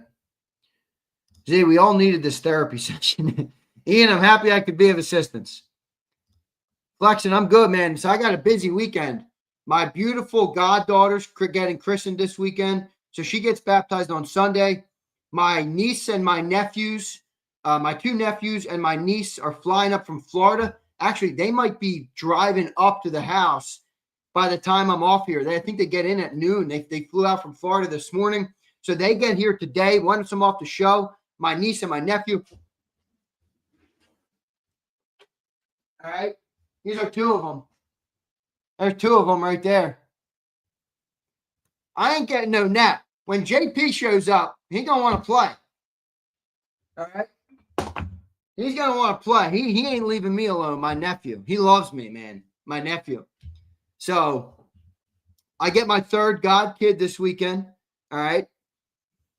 I got my beautiful niece, Amelia Bell. I got my beautiful nephew, baby Luke. my two god kids already, and then my third this weekend going to be my beautiful niece Kennedy, who will be my goddaughter on Sunday. So I'm blessed. No time to power nap, my friend. No time to power nap. And I got hella work to do today, man. Hella work to do today, which is a beautiful thing. Again, I always say it. I'm blessed to be alive.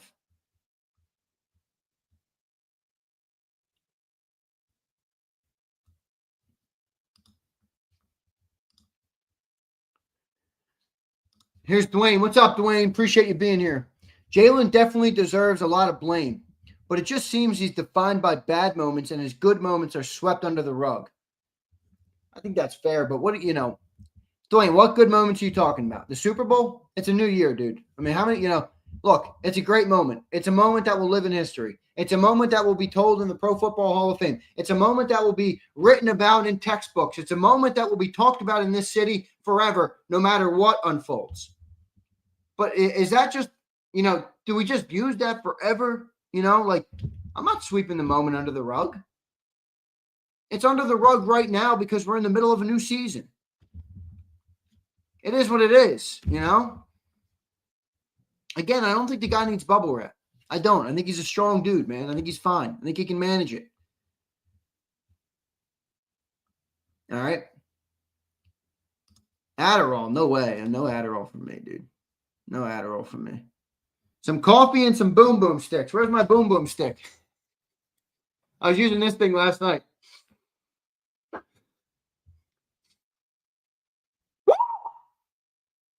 It's like a smelling salt. It's like a soft smelling salt. Boom boom stick, baby.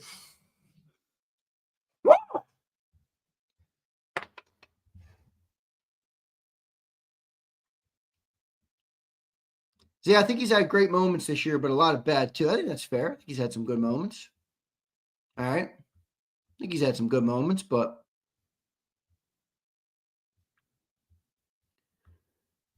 here's 4 reels. I love Hurts. It took me a minute because I was a Wentz guy, but I grew to like Hurts. But these last 2 seasons, Hurts looks like he's in a locker room in a locker room of his own. That Jordan mindset is killing this offense. That's interesting. The interesting part about the comp there is, basketball and football are 2 very different games, man. Very different games. So a boom boom stick and a 4 Loco. That's a combination. I don't think I want to where'd my boom boom stick just roll? Fuck that thing go. Oh, God, this is what I do with this damn. Oh, there it is. It rolled under my thing. So Zay, you got to get real salts. Those boom boom sticks are woman's strength. You're right. They're not strong enough, Sig Lord. I need to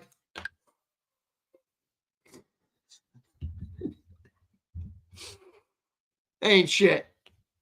Better than nothing, though. I'll get some real salts. That'll wake me up.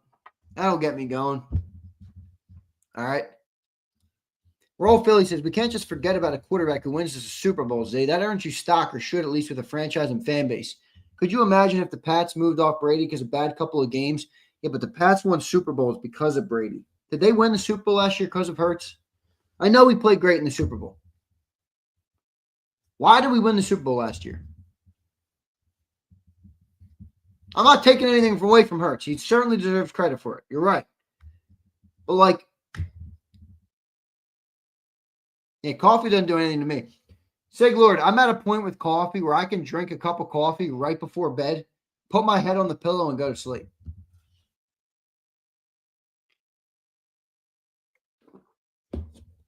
But man, I love coffee. I do love coffee. Flexion, I was going to say the same thing here. He said, if you're still drinking 4 Locos in 25, you are beyond down bad. I agree.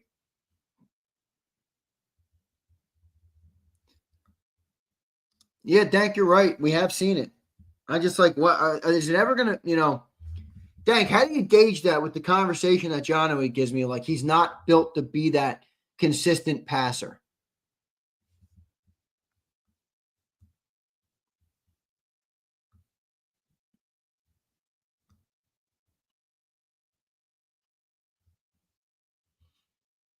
Zander is caffeine resistant. Frank from Philly. What's up, Frank? All right, guys. I love all you guys, man. Good show today. All right, it was a good show. You know, it was a good show. That was a bad loss yesterday. One of the worst losses we've had in a good bit. Maybe we all needed it. Maybe the city needed it. I don't know. Maybe we all needed it. Z explains it. Hurts is average. Yeah, I don't think he's average, but fuck John. I'm sick of his comments. Z, don't miss my response. Where is it, Roll Philly? Here we go. Yes, 100%. You think it wasn't Hurts in the NFC Championship game and Super Bowl? And the first couple years, Brady didn't win because of Brady. It was the defense and the run. That's certainly true. But Roll Philly, do you think Jalen's going to have the same career arc as Brady? Brady can't jump over a stack of quarters.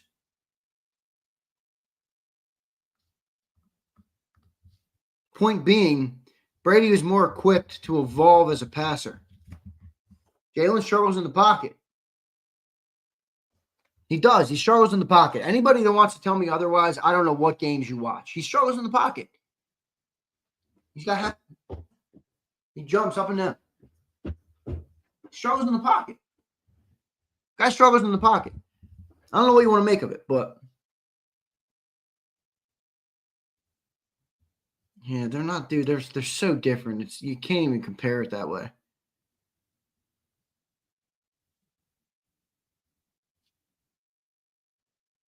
I know what you're saying. I know you're not saying he's Brady. I got you.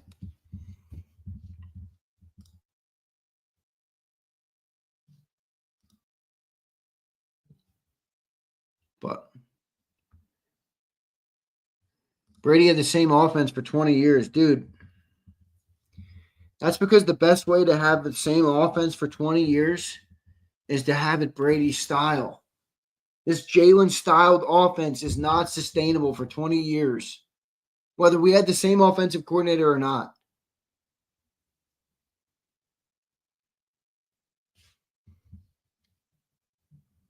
Wait, is Boots Ennis fighting this weekend? Jerron Ennis? Is he fight this weekend?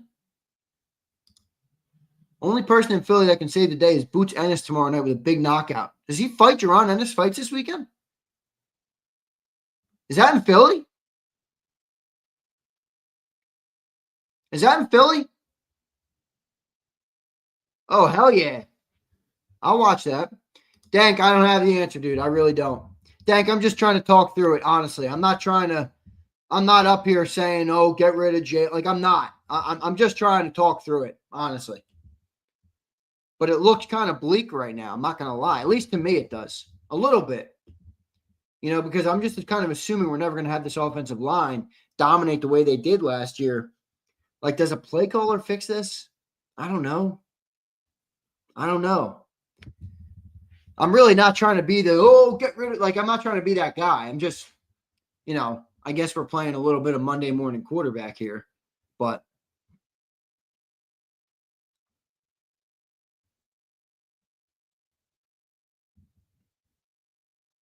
Alfredo says, get me a better offensive coordinator. And if Jalen makes the same mistakes often, I will blame execution more on Hurts. That's fair. I don't know where you think you're getting a better offensive coordinator at this point, but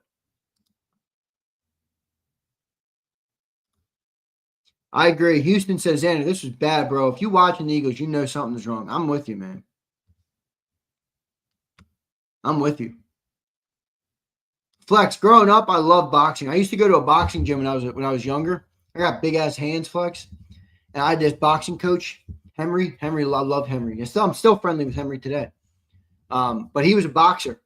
I used to go in there and he used to say, man, you should have been a fucking boxer. And I got mitts, man. And I used to go and hit the bags with him. That was my workout back in the day.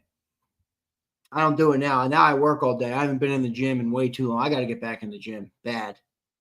But I work too much, man. Right now I'm working too much. I'll get there. I do love boxing. Flex, you know what my favorite part about boxing is? My favorite part about boxing is this. One man in a ring and nobody's coming to fucking save you. I love that.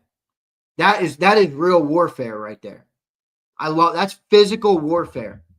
You and one other dude in between a ring, in a square ring, with nowhere to go, nowhere to hide, and nowhere to protect you. Nobody to protect you. I love that shit. I love that shit. That's why I think, I love looking at boxing mentalities. That's what I love about Floyd. Floyd never let anybody get one step ahead of him mentally ever once in his life. He always won the mental battle. And then he was the best defensive boxer you ever see. A guy couldn't get punched. How many times did Floyd get knocked down in his career? Once? Twice? Fucking love Floyd. I love Floyd.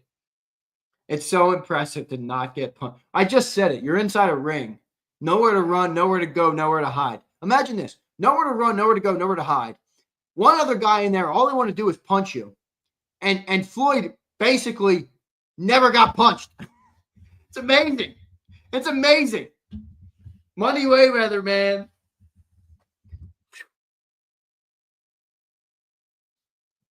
Dang, good comment here. Dang says, I'm big into mechanics of sports. Footwork is the most important point. Well, Dang, what do you think about Jalen's footwork in the pocket? What do you think about Jalen's footwork in the pocket? Because I do think that's one of the areas where he struggles.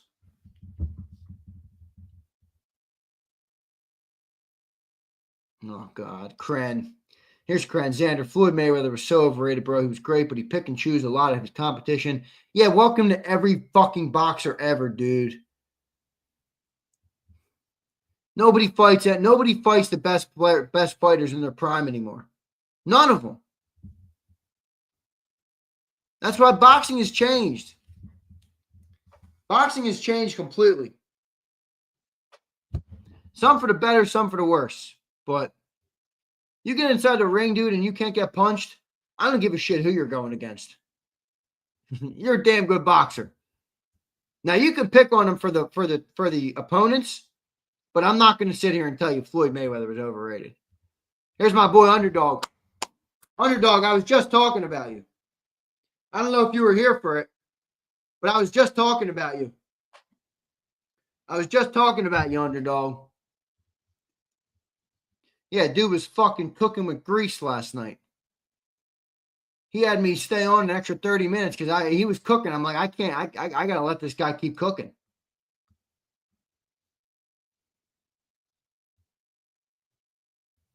Did Dank respond about that footwork thing?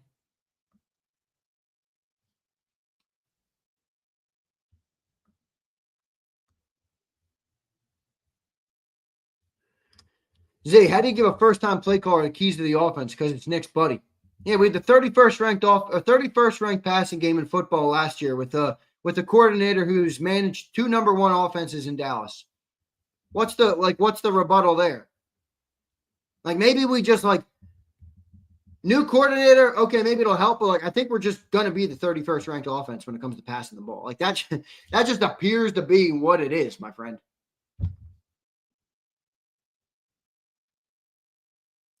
Eric says, yeah, I believe there are less types of run plays this year compared to last. Think of the playoff against the Commies' first play. We're not seeing the variety. It's true. That Commies' first play, kicked that ball to the outside. That was a great play.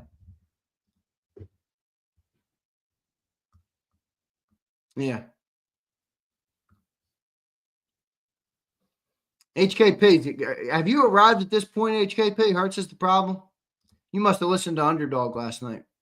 I tell you what, Underdog, what I was saying about you earlier on the show is, Underdog, I'm sure you're fully aware of this. Not everybody can handle the way you speak because you speak you don't give a fuck. You don't censor yourself. You say what you think objectively and you put it out there. People don't like to hear that. Well, most people in today's world don't like to hear. I for one, love to hear that, even if I don't agree with all of it. I did in one area agree with most of what you said last night. But I appreciated the way you looked at the game because it made sense. Some people come up and they love a player or they hate a player, and they don't really know why one way or the other.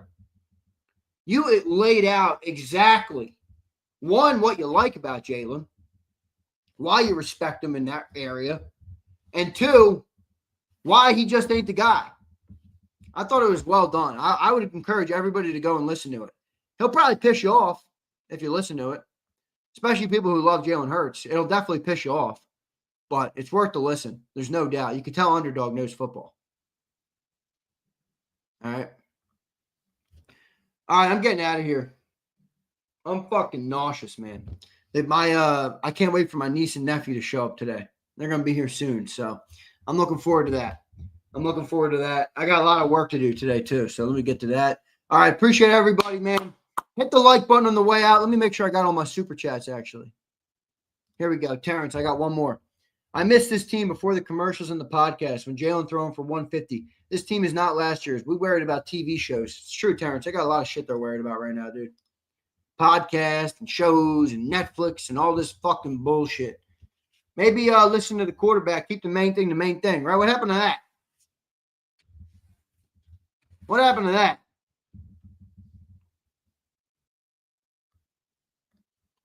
All right, I love all you guys, man. Appreciate each and every one of you. Big support today on the show, which is appreciated as always. Hit the like button. If you didn't already, go catch the post-game show. All right, yesterday it was great. Me and Sills broke it down. John joined in, kind of gave his perspective. Tough loss for this Eagles team. Love all you guys. Hit that like button. See you next time. You've been listening to Birds 365, the destination for the passionate Eagles football fan who bleeds green. If it's Eagles football, we're talking about it. Debate inside the locker room and guests that are some of the greatest football minds from around the region. We hope you enjoyed the show. We know we had a blast. Make sure to like, comment, and subscribe, and we'll be back soon. But in the meantime, hook up with us on social media at JAKIB Sports. See you next time on Birds 365.